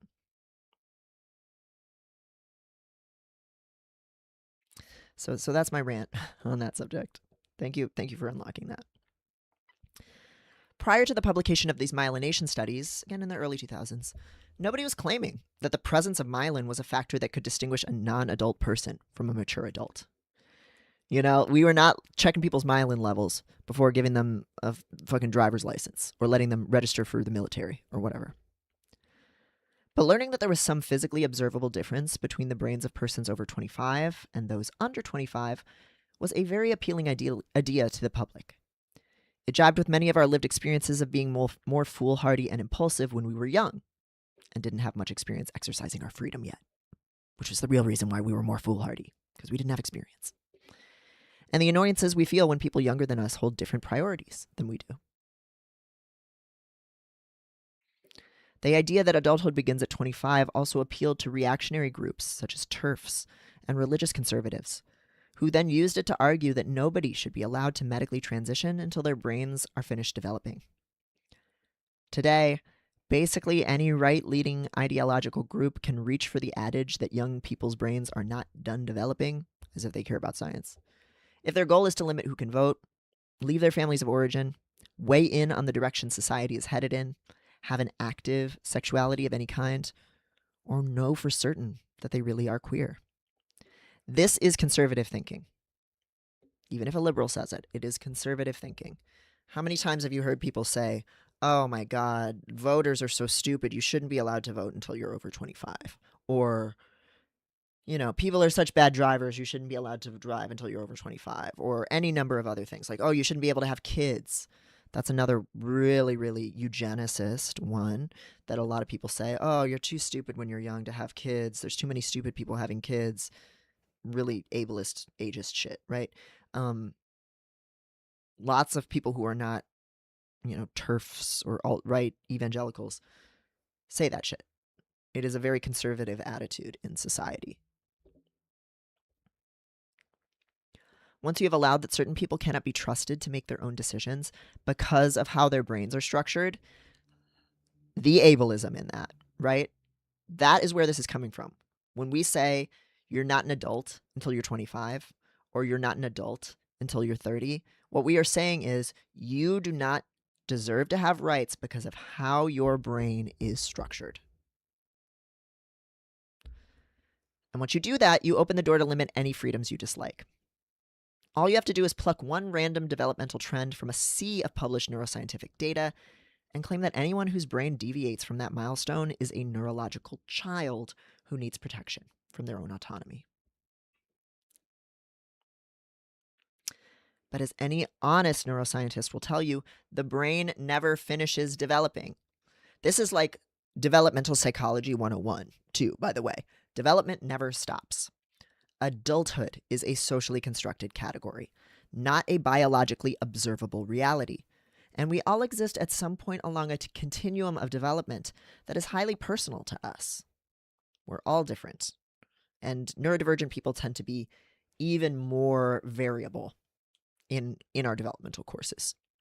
Our endocrinology, our ability to grow muscle, our hormone production, metabolism, circadian rhythm, neural organization, neural efficiency, the presence of brain tumors or cysts, all of these things are changing within us at all times and remain beautifully inconsistent over the course of our lifespan.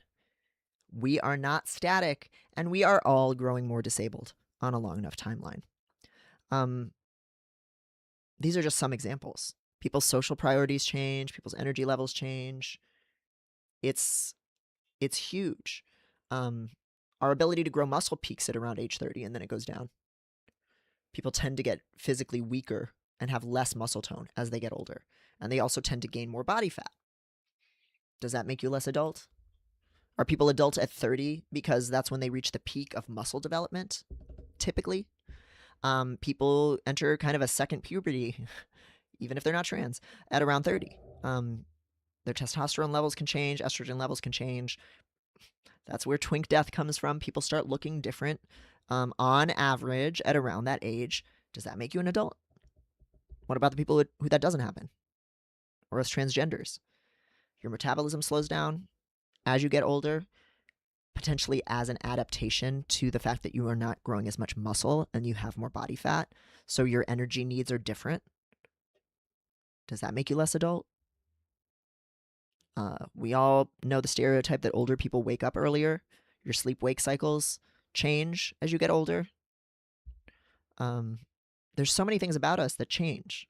The rule of development, I remember my developmental psych instructor in grad school said that, was like, the rule of development is change. The second you know something about your kid, that is going to change about them. The second you know something about a person, that is going to change about them. Obviously, that's very relevant to me in terms of like identity stuff. I've been so many people. I can't even really understand being certain about your identity forever, because like what I want and feel changes so much. And that doesn't mean that people who like know their identity gender-wise are like wrong, right? Like they just have a different experience of that facet than me. But everybody changes in some way over time. You know, you start liking spicy food, you get more radicalized. You know, you listen to an album that you thought you would hate because an ex of yours loved it, and then suddenly you like it because it no longer has the baggage. You know, we're all changing all the time. Do people not know what twink death is?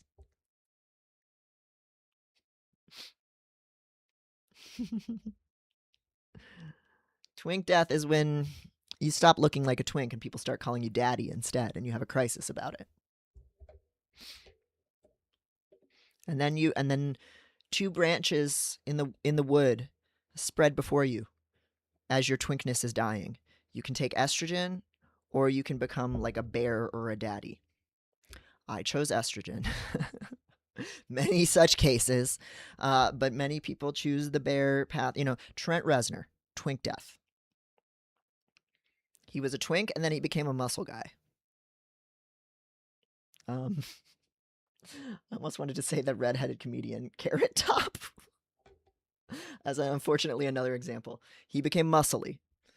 People cope with twink death in a variety of different ways, and whatever works for them.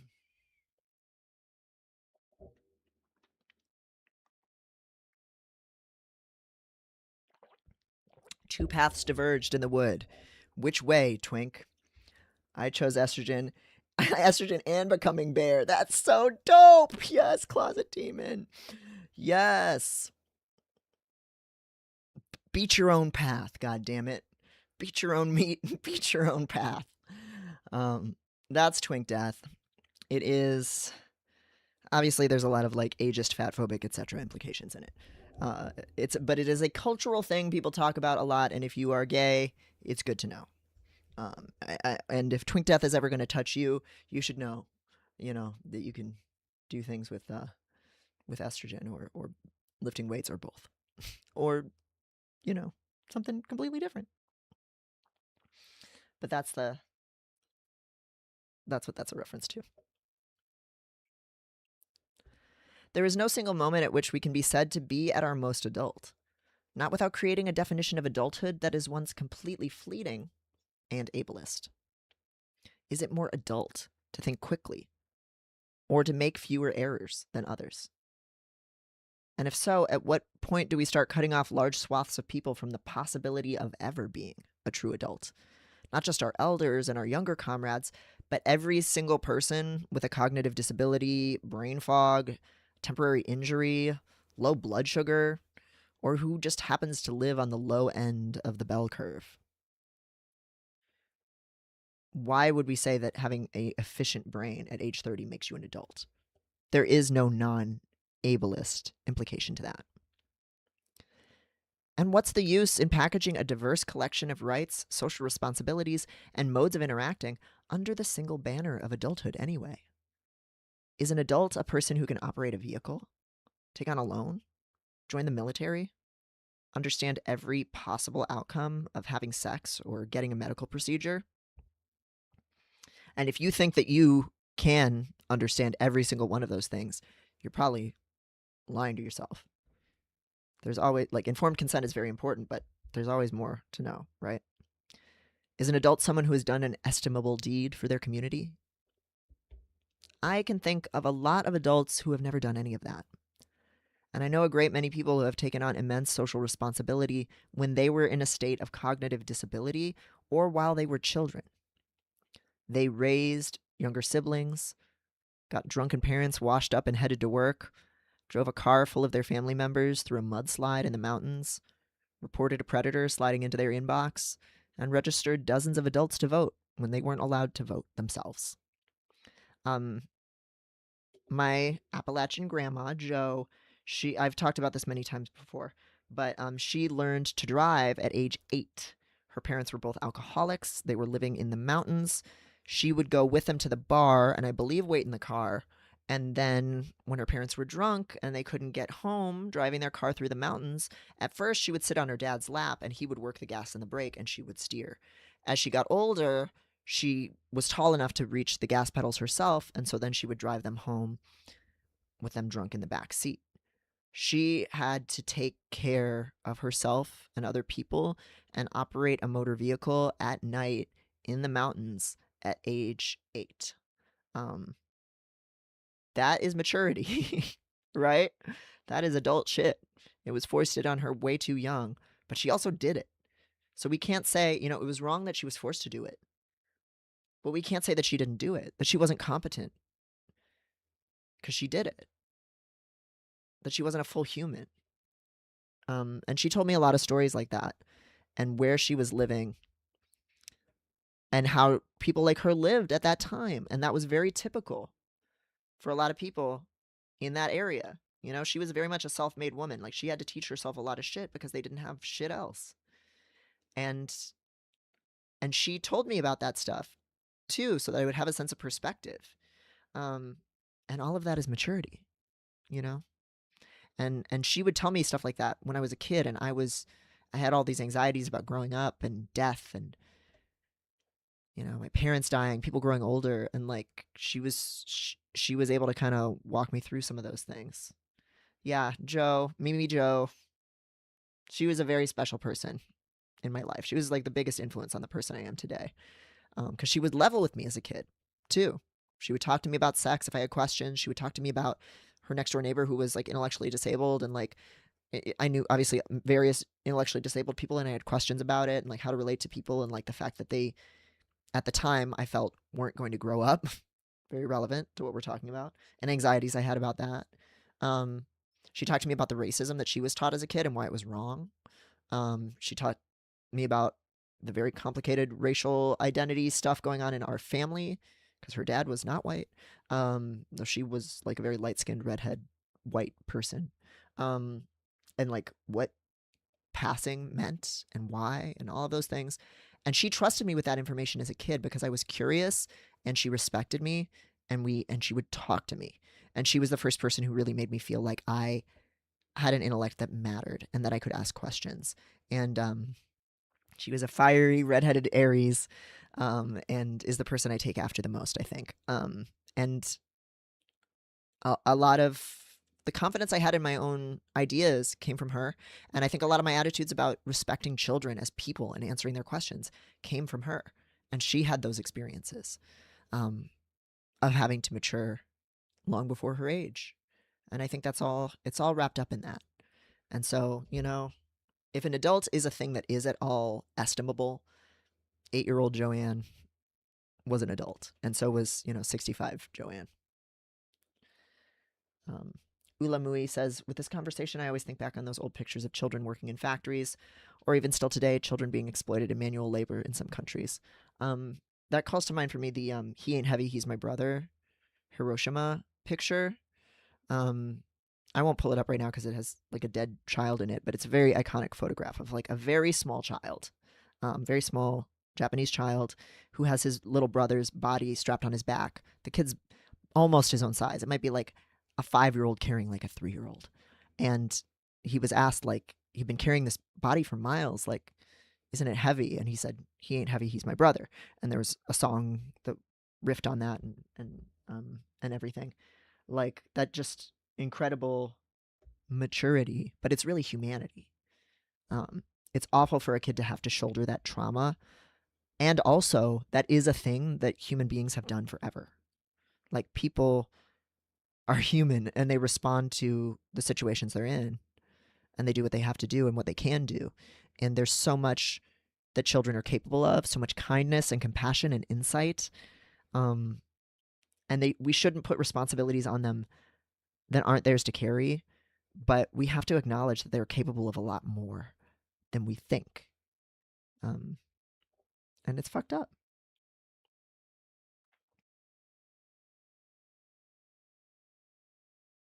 Cat has question, says, recessive genes. My grandmother was mixed and passed. She had a brown eye and a green eye. One was her Indian eye and the other her Irish eye. She was a character. That's cool.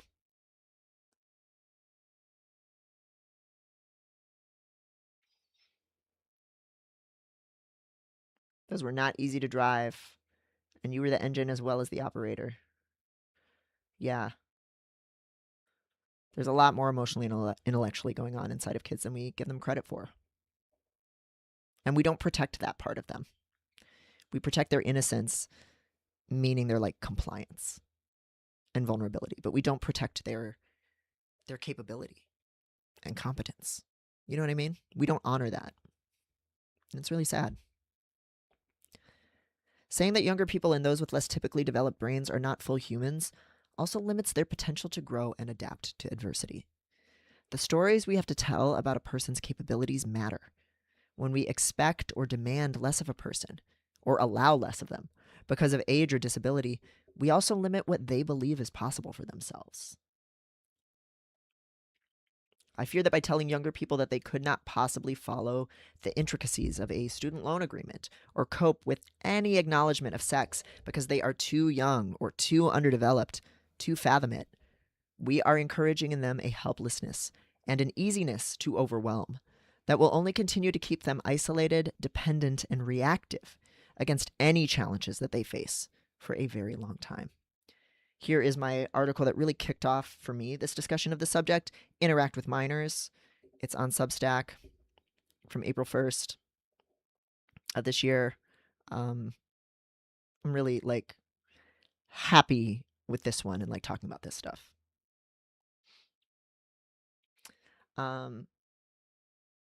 Darth Zarek says, it always pissed me off when people would say that kids are too young to understand things like death and racism, as if they don't already experience them.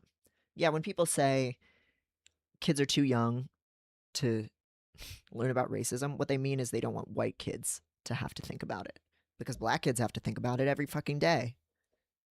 They live it before they can comprehend it, and they certainly have to live it and develop comprehension of it quick. Jack Girl Sparkle says, how do we determine which responsibilities are whose to carry? It's a great question. I think that is the thing, right? I think trying to find the answer is the thing. I think the struggle is the thing. I think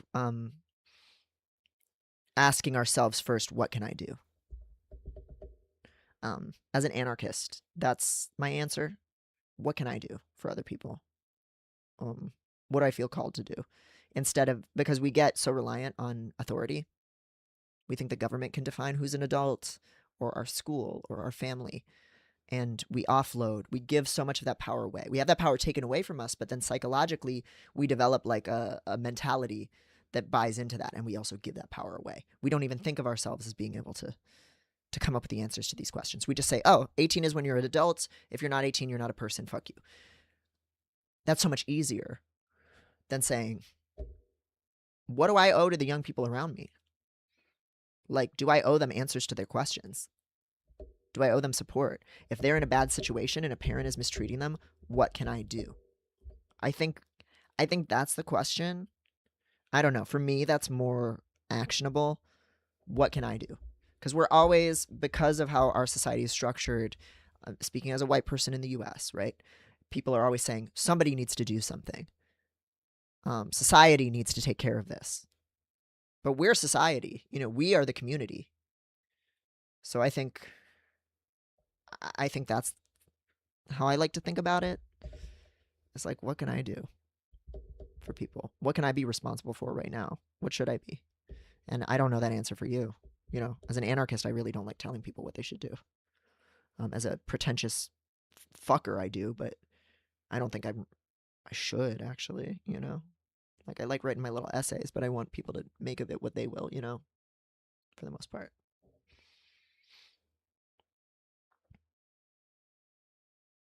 Just looking at the chat real quick.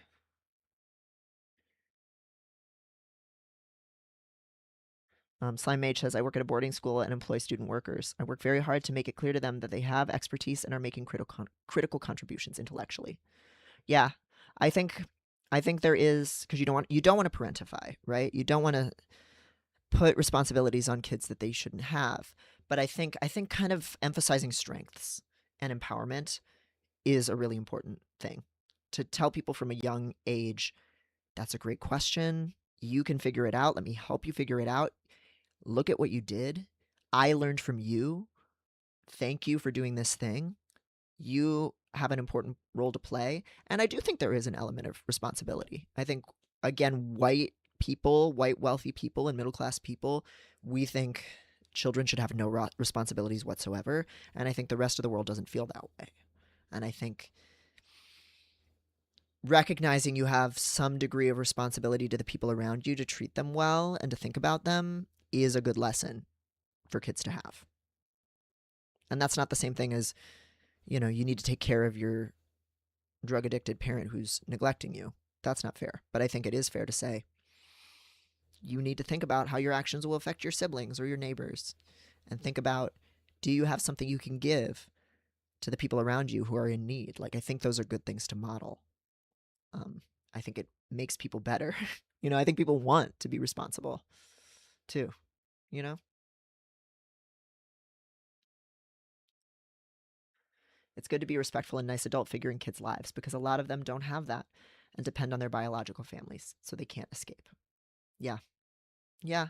And that's why we like to say interact with minors here. You don't have to do it on your porn account. I understand why people have some of these messages sometimes, but when you look at this collective messaging that we are grouping like no men and minors together, or no trans misogynists and minors, no TERFs and minors, no homophobes and minors, as if minors are dangerous, it's really fucked up. When I turned 18, becoming an adult meant being able to buy cigarettes and knives. It also meant being able to change my last name, finally severing a connection to my emotionally and sexually abusive father. Why is one right so wrapped up in the other?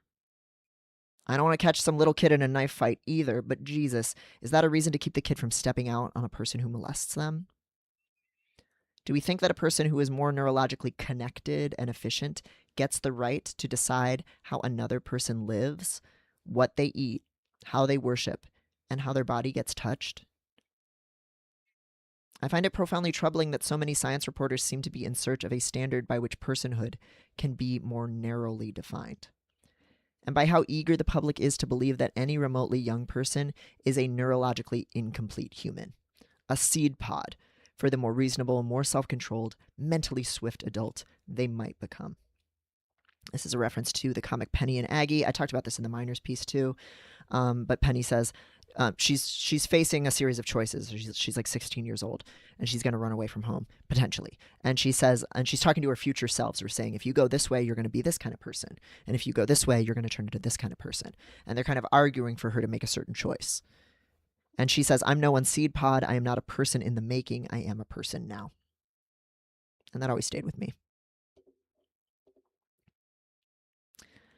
This understanding of maturity leaves out the vast majority of actually existing human adults, many of whom will never work a full-time job, complete an advanced degree program, hit outstanding marks on a racist IQ test, make perfectly judicious choices about how they use substances or have sex or spend money, and will continue to exercise the dignity of risk by blowing up their life and doing dumb shit quite regularly, because that is kind of a core part of what being a person means too.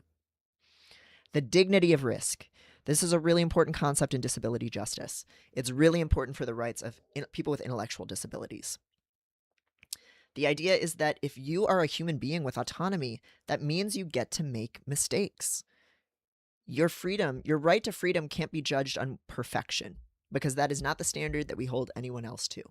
I, as a non-intellectually disabled person, have been allowed to be in bad relationships, make bad purchases, get on leases that were a bad idea, break the leases, buy things, sell things, fuck whoever, do whatever drug, drive a car when I probably shouldn't have been driving a car. I can make all these decisions, get tattoos that I regret, all these things. Things that have consequences for me and even for others, but especially for me. And I'm still allowed to do it because that's what autonomy is. And we don't extend that to intellectually disabled people. They're not allowed to have sex. They're not allowed to learn about sex. They're not allowed to hire a sex worker, buy a margarita, go dancing, have a sleepover with a date, get a tattoo, all of these things. It's seen as too risky because they're seen as not people.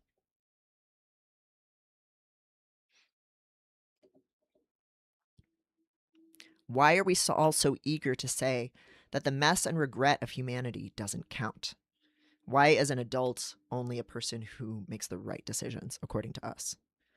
That people who have regrets, act out of emotion, fail to understand certain things, or require help are not as essential a part of our species as the optimized worker drones some of us briefly became in our 30s before we burned out.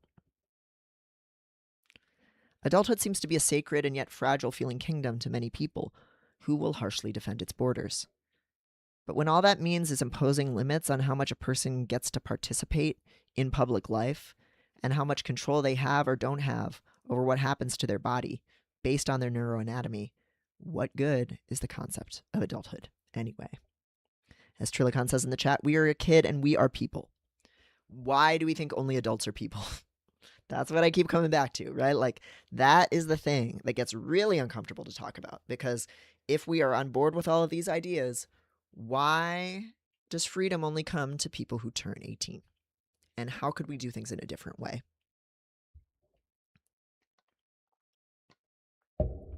How could we make it possible for younger people to say, I don't want to live with this parent, I don't want to be touched this way, I need this medical care, I don't want this medical procedure,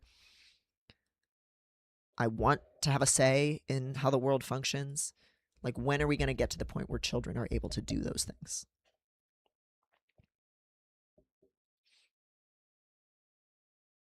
This is an article of mine called Abolish Age that makes this argument. I am an autistic person, and that means I am developmentally delayed. And no, for the folks on the Spicy Autism subreddit who accuse me of faking my disabilities and not facing any actual struggles, I'm not saying this on some loose technicality. I learned to crawl far later than my peers, spoke early, moved late. I learned to walk far later, to ride a bike far later, like 5th grade. I was late in learning how to write with a pencil. Cursive was impossible. And I was significantly worse than my peers at each of these things. I still kind of am. I did not learn how to make friends of my own volition until I was in my early 30s, and that was after considerable study and practice. I didn't really learn how to end a conversation when I wanted it to end until I was like 32. I still cannot attend to my body's hunger or pain cues, and I probably never will.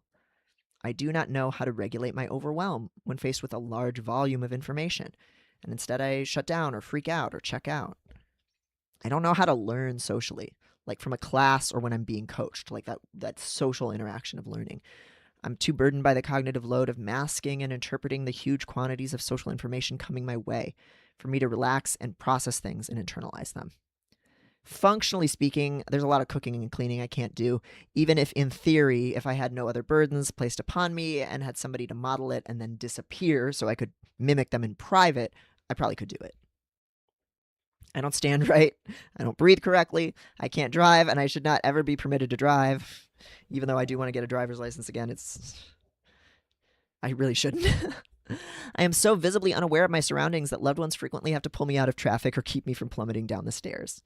And that's a really loving thing when people do that. It's sweet.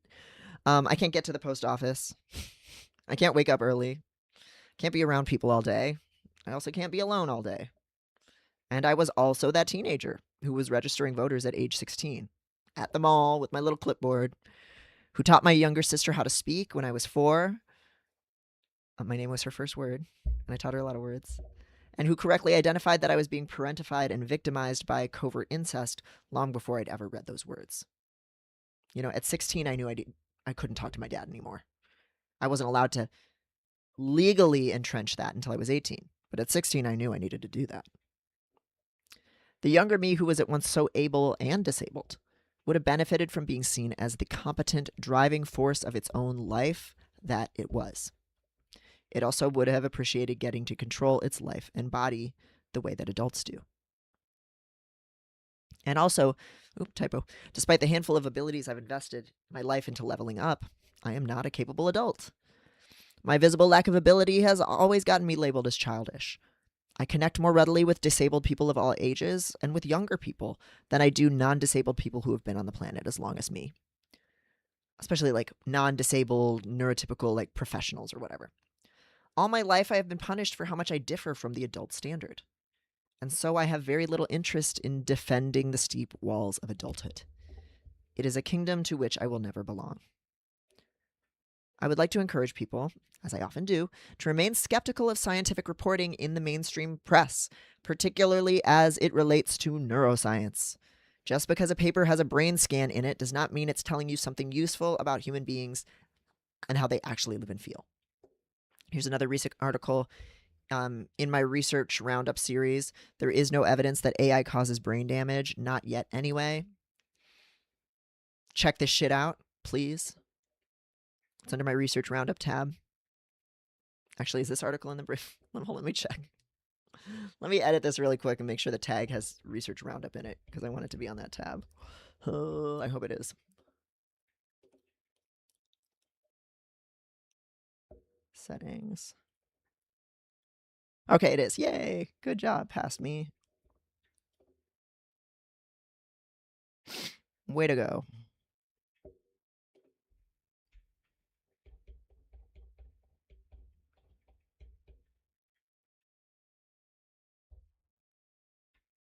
Brain science is in its nascent stages, and the majority of research is a diving expedition for whatever interesting trends the researchers happen to find. And exploration is a crucial part of the scientific process. And my intentions here are not to insult the study authors for contributing to our shared body of information or nature for publishing it. In fact, when taken neutrally, this study provides a useful description of how changes in the brain tend to move together over time. It is still ableist, right, in the sense that autistic people, neurodivergent people were excluded, right? But I think it's still useful data. You know, we need way better data on the diversity of neurodivergent experiences, but like you're allowed to study how neurotypicals develop. You're allowed. Perhaps one day we will find that the brain slowly reorganizes itself with age to compensate for the effects of aging, in much the same way that perhaps the metabolism slows to compensate for the loss of muscle. Or maybe brain organization changes to adapt to the differing demands people have at different stages of their lives. It could be coming from the outside in, not the inside out. If you are engaging in different life tasks at different ages, maybe your brain reflects what you do. Because we know that the brain reorganizes to render more efficient the tasks you are doing all the time. Your body adapts to what you're doing. It's not just that your brain and your biology shapes your reality. Your reality shapes your body and your brain. That's why I got tech neck, for fuck's sake. You know what I mean? Like, we are not like inherently biological. We are social and contextual too. So yeah, I have tech neck because I have hypermobility, but also because I be on that phone. In a similar way, our brains get pruned based on what activities we are using our brains for. We have tons of neurons when we're born, tons of connections that we don't need. And through life experience, our brain shapes itself to render it more efficient for what we'll actually be doing every day. Whether that's reading, playing sports, having conversations, crawling around on the floor pretending to be a puppy dog. Our brain reshapes itself to reflect our activities. And that could be a lot of what's happening here in this study too. The paper itself does not claim to redraw the boundaries of adulthood.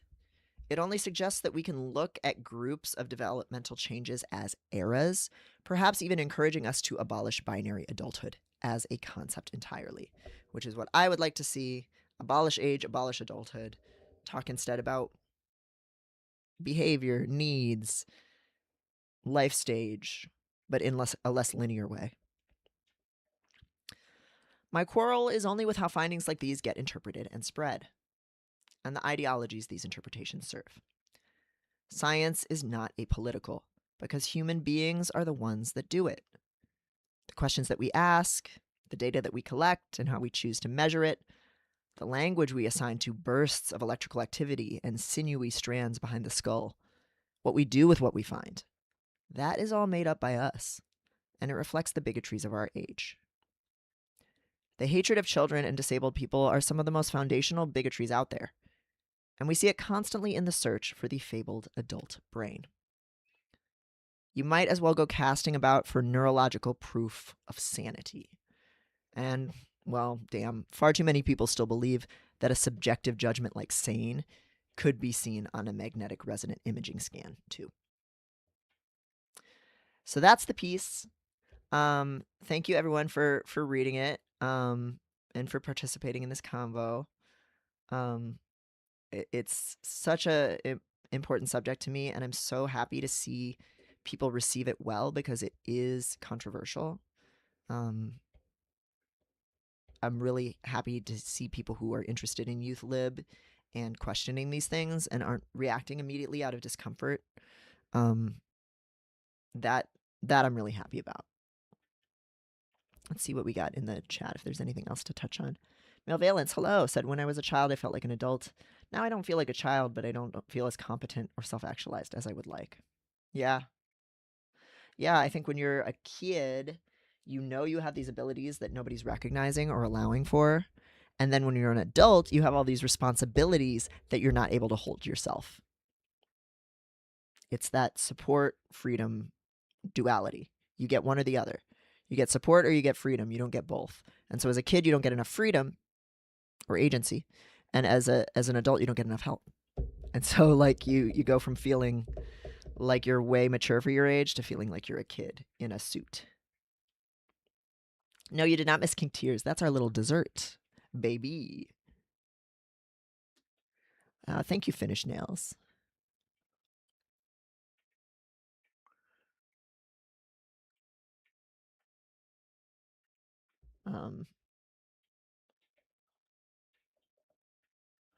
Ulamui says, I think in my mind of children trapped with adults that they don't like, and like a woman being trapped with an abusive man partner. I think for children, liberation housing, food should be guaranteed. I think, yeah, for everyone. If housing was guaranteed, then a lot of people would not be stuck with abusers. Disabled people, victims of domestic violence, etc. Abolish age connects to the concept of crip time, how being disabled changes your perception of time. That could be having fewer or free or productive hours in a day, or delayed development, or a shorter life. Very good point. Yes. Exist outside of linear industrial time. Oh, Trilicon, I'm sorry you've been feeling triggered. I know this subject is something that's tough and that you get demonized for a lot as a person who is not your biological or legal whatever fucking age, and having a sexuality and people being so fucking fucked up about that. When Tilda says, I've noticed there's a tendency to use entirely different language for children, which is why I've started using terms like young people or young beings, as it's more inclusive than exclusive. Yeah, I think, and thinking outside of that minor, when people use minor, especially, it's so dehumanizing, and it's so defining them by their legal minority status. That's what they're literally doing. It's so gross. Birdie Bits says the definition of adulthood feels like manhood in a way. With all these requirements, who actually qualifies? How many people really qualify? Bingo! Yes, these things are standards, not reality. And you are measured by your proximity to that standard. Like whiteness, you can say that about. Abledness, neurotypicality, none of these things are real. We're all tilting at windmills, or we're all trying to be the windmill, but the windmill's Not real. Okay, that's a mixed metaphor, but you know what I'm saying. We're fighting a phantasm, you know. Slime Mage says this understanding of adulthood makes it feel like adults can't grow, like are discouraged from exploring and changing. You're supposed to be done trying funky haircuts by 30.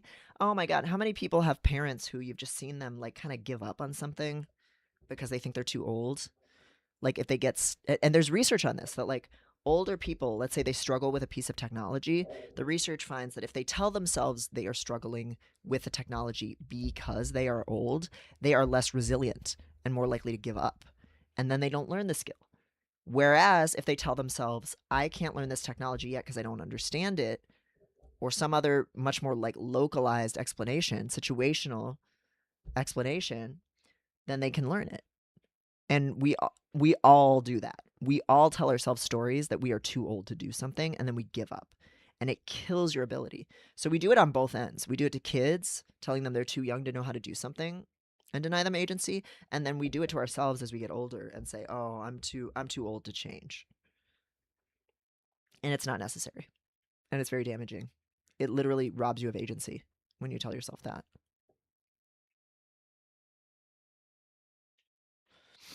Ulami says, even though I'm considered an adult, some people say I act like a child because I still need platonic hugs or touch and don't like doing typical adult things. Sometimes they shame me for it.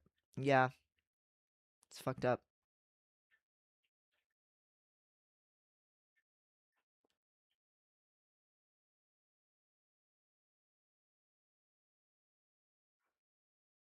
And Valen says, I couldn't read Abolished Age because it just hit so hard for me and is so intensely necessary for our society.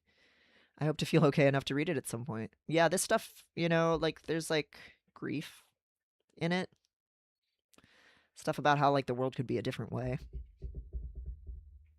It sucks. Finish Nail says, reminds me of the concept of citizenship. Yeah, the model citizen. It should, because it's all about who gets legal rights, who gets to be a person who participates in society. And you have to have certain values and certain beliefs and certain political affiliations under a citizenship test. And of course, those are things you don't have to prove if you were like a born citizen, a naturalized citizen in a country, versus if you're applying for citizenship, you have to be the ideal of a citizen according to that political system. Whereas meanwhile, since I was born in the US and like my parents had documentation or whatever, like, you know, and all that, like I can be an anarchist saying all this crazy stuff and I get to be a citizen. Finished Nails says, I work with elders in tech fairly often. I've heard from other people who are all around my age so many times not to bother teaching because they won't understand. People are impatient teachers. You're right. When people use age to say they can't learn pronouns because they're too old to learn, why even still be alive at that point? That's like what I want to tell people sometimes. Like, you think you can't, why are you even alive? Like, I don't like, I mean, like, I wouldn't actually tell people that, obviously, but it's like, what, like, I don't get it. Like, it is, to me, being alive is like learning new shit, experiencing new shit. Maybe that's my novelty seeking like Aries ass or whatever. But like what? Like I don't you want you want to understand shit? Don't you want to use your brain? What the fuck are you talking about? Like you don't want to listen to new music ever? I mean, I get sometimes you want your comfort shit and it's hard to process. Like I get it. I'm disabled too. Like I do get it, but like what? Like you want to become less and less capable in ways that you have control over? What? Like it's so fucked up. Like what? That'll help you feel young is learning new shit. Like what? It's so frustrating.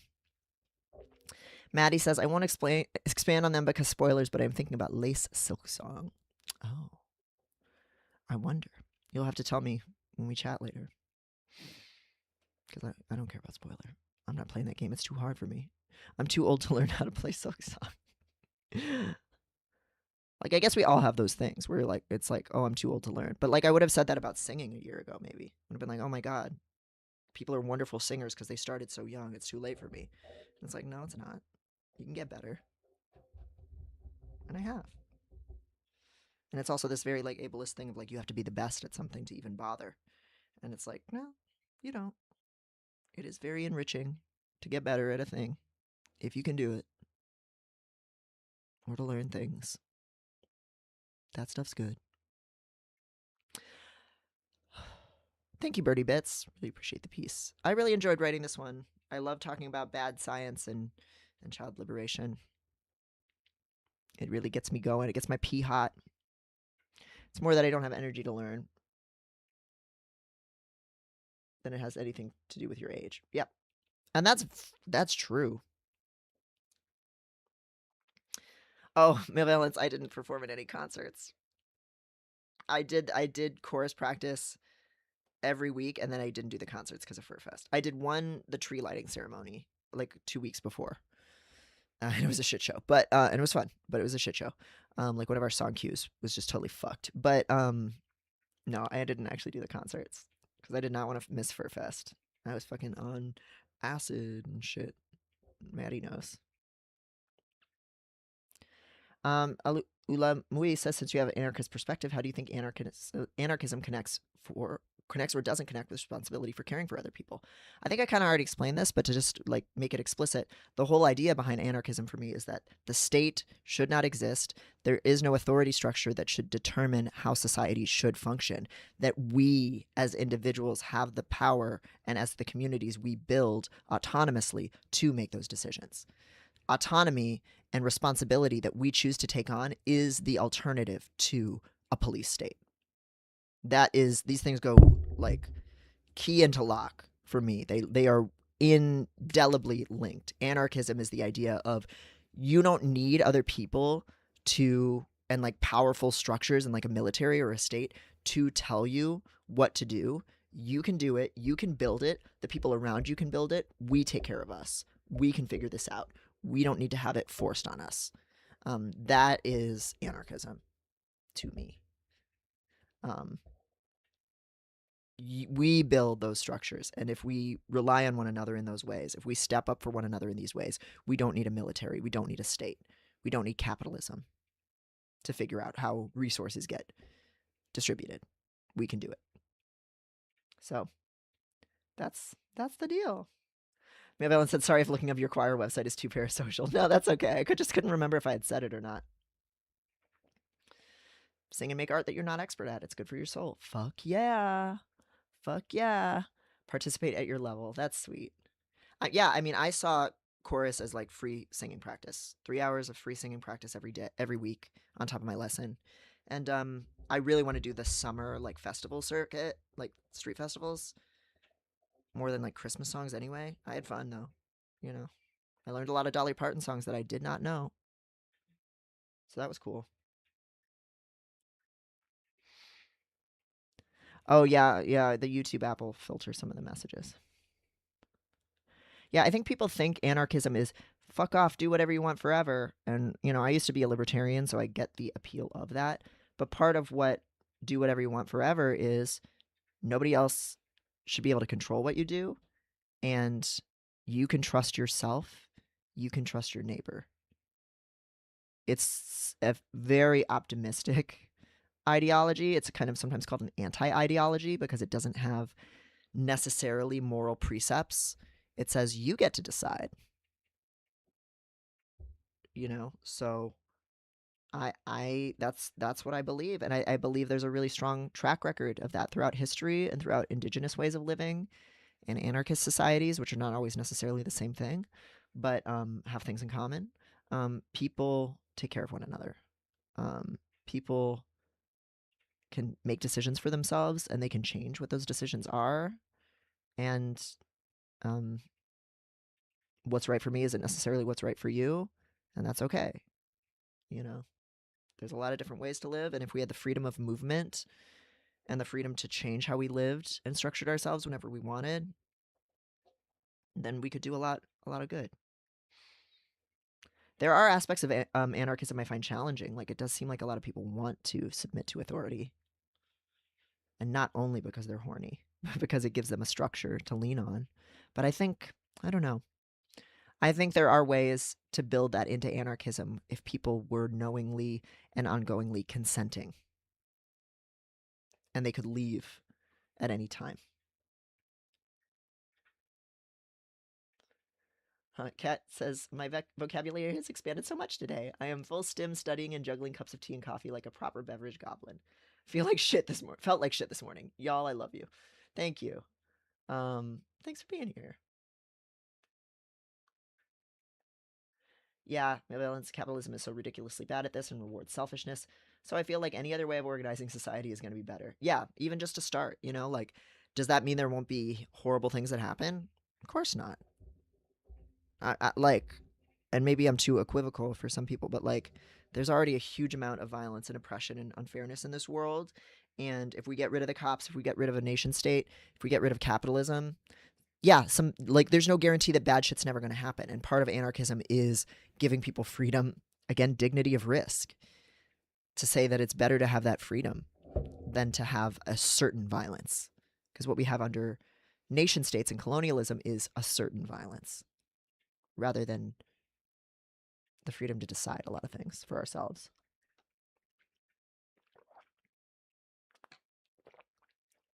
Believe in people. Politicians and billionaires don't have any special skills to be better at making decisions than I do. They sure don't, buddy. Like, they are way worse at making those things because they have incentives that point them. People do what makes sense for their financial incentives by and large. And so if you profit off of doing evil shit, you do it not because you're evil in your core, but because you profit off of it. Anarchists aren't overly optimistic. They understand cooperation is part of our DNA. I agree. I think and I've talked about it in my essay on the dawn of everything. The three fundamental freedoms society lacks. Read this book if you got lots of time, because this is a hard read. It took me like 2 years to read, but it's changed my life. So read it. The Dawn of Everything by Graver and Renguro, R.I.P. David, my homie, my oomphy on Twitter, who liked one tweet of mine and then died. But if you can't read this whole doorstopper of a book, this is my attempt to synthesize some of the takeaways of what indigenous cultures throughout history and ongoing can teach us about how much society does not need to be the way that it is.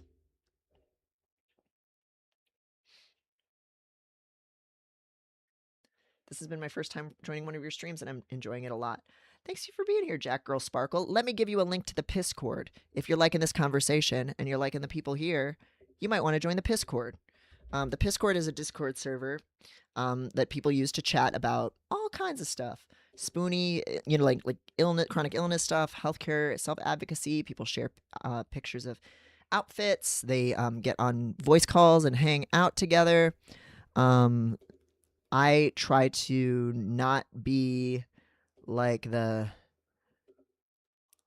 head of it, even though like I am a mod and it is obviously affiliated with the shit I do and the shit Maddie and I do. I try to keep it as horizontal as possible. Oops, that's a Nature article. Pfft. Oopsie. This link is to join the Piscord. It's just a little place to continue these conversations and to chat about whatever you want. I don't see everything. We have other mods too. Like we take care of us for the most part and try to like be kind of self-regulating as a group, which I love. Like I was really afraid to create something that would be like a gross like parasocial like fan community or shit like that, and it's not like that. Like it's just people for the most part doing whatever. And like if I say something stupid, people will tell me I said something stupid. Like I said something in biohacking the other day about estrogen dominant voices, which is not a thing, So like, get my ass, like don't, whatever. But there's a biohacking channel for like DIY HRT stuff and people talking about supplements they're on. There's a meme zone. There's an NSFW channel. Like there's all kinds of fun shit on there. So have fun in there if you like this. And if you're watching the chat in the VOD, if you're watching the video not live, you can also join the Piscord by typing in that URL. I don't put it in the show links because I don't want us to get brigaded or spammed. So that's my little line of defense, is that if you're watching this later, you have to type in that Discord link manually to join. And that seems to work pretty well. We had one spam incident the other day, but Cest Levy. All right. Shall we do some HypnoKink ratings, gamers? Would you like that? Would that be good for you? Let's do it. So this is a tier maker, hypnosis list tier maker. I'll also put this in the chat. I'll fucking close the thing. 1 second.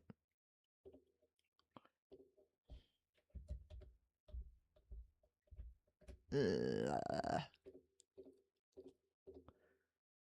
it in the chat. So you can fill out one of your own or just read as I work on it.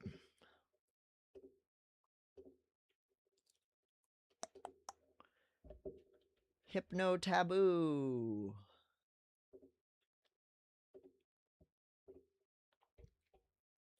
I kind of want to heat up my coffee. Can we take a little break? Is that kosher? What should I put on the video thing while we wait?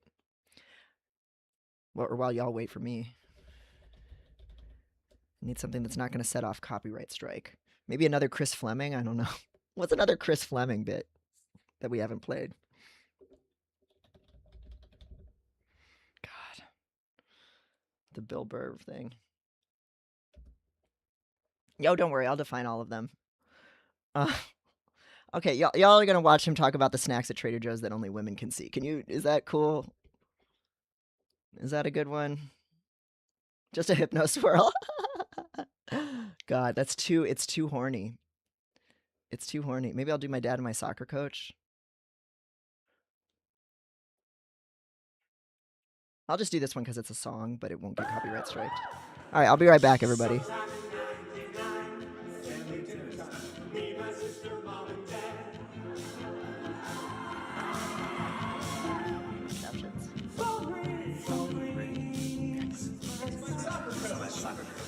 Hi, Tim.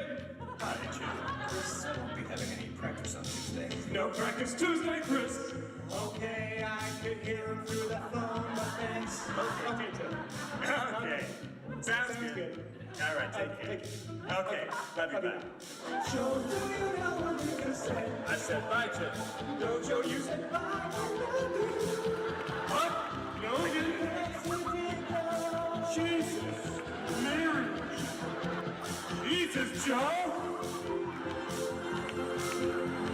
There is no joy like that of an 11-year-old boy hearing his strange dad accidentally telling him straight up that he loves him. And line, this isn't California, where such an exchange might be ordinary between two hetero men after, say, a particularly good hot yoga class. This is Massachusetts, where a man can be hanged for wearing orange. Sit down and stop pacing around. It's not that big of a deal. Yes, it's a big deal, Nancy. I just told my son's soccer coach that I just squeaked out an erotic nighttime whisper to my son's soccer coach. Take care of it how? Send it Russell Stovers? I need to go into the woods or something. No, you don't, Joe. My dad is now occupying a level of hell that few people will ever know. And I think his dreams went something like this. Tim, is that you? Tim, is that you? Tim, let me explain. I didn't mean what I said. It's just one of those habits. You know how it goes. Us guys. Okay, I gotta go. I love you, God. Oh my God, why did I say it again?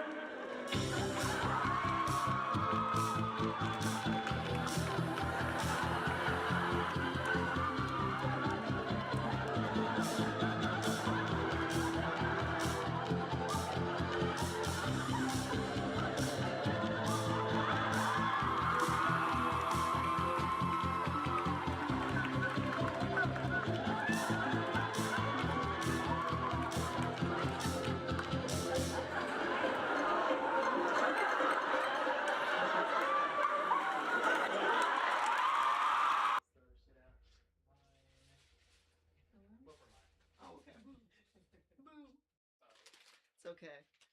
How'd we like that? Did you like that? Was that good for you? Yeah, these are all just bills. 1 second.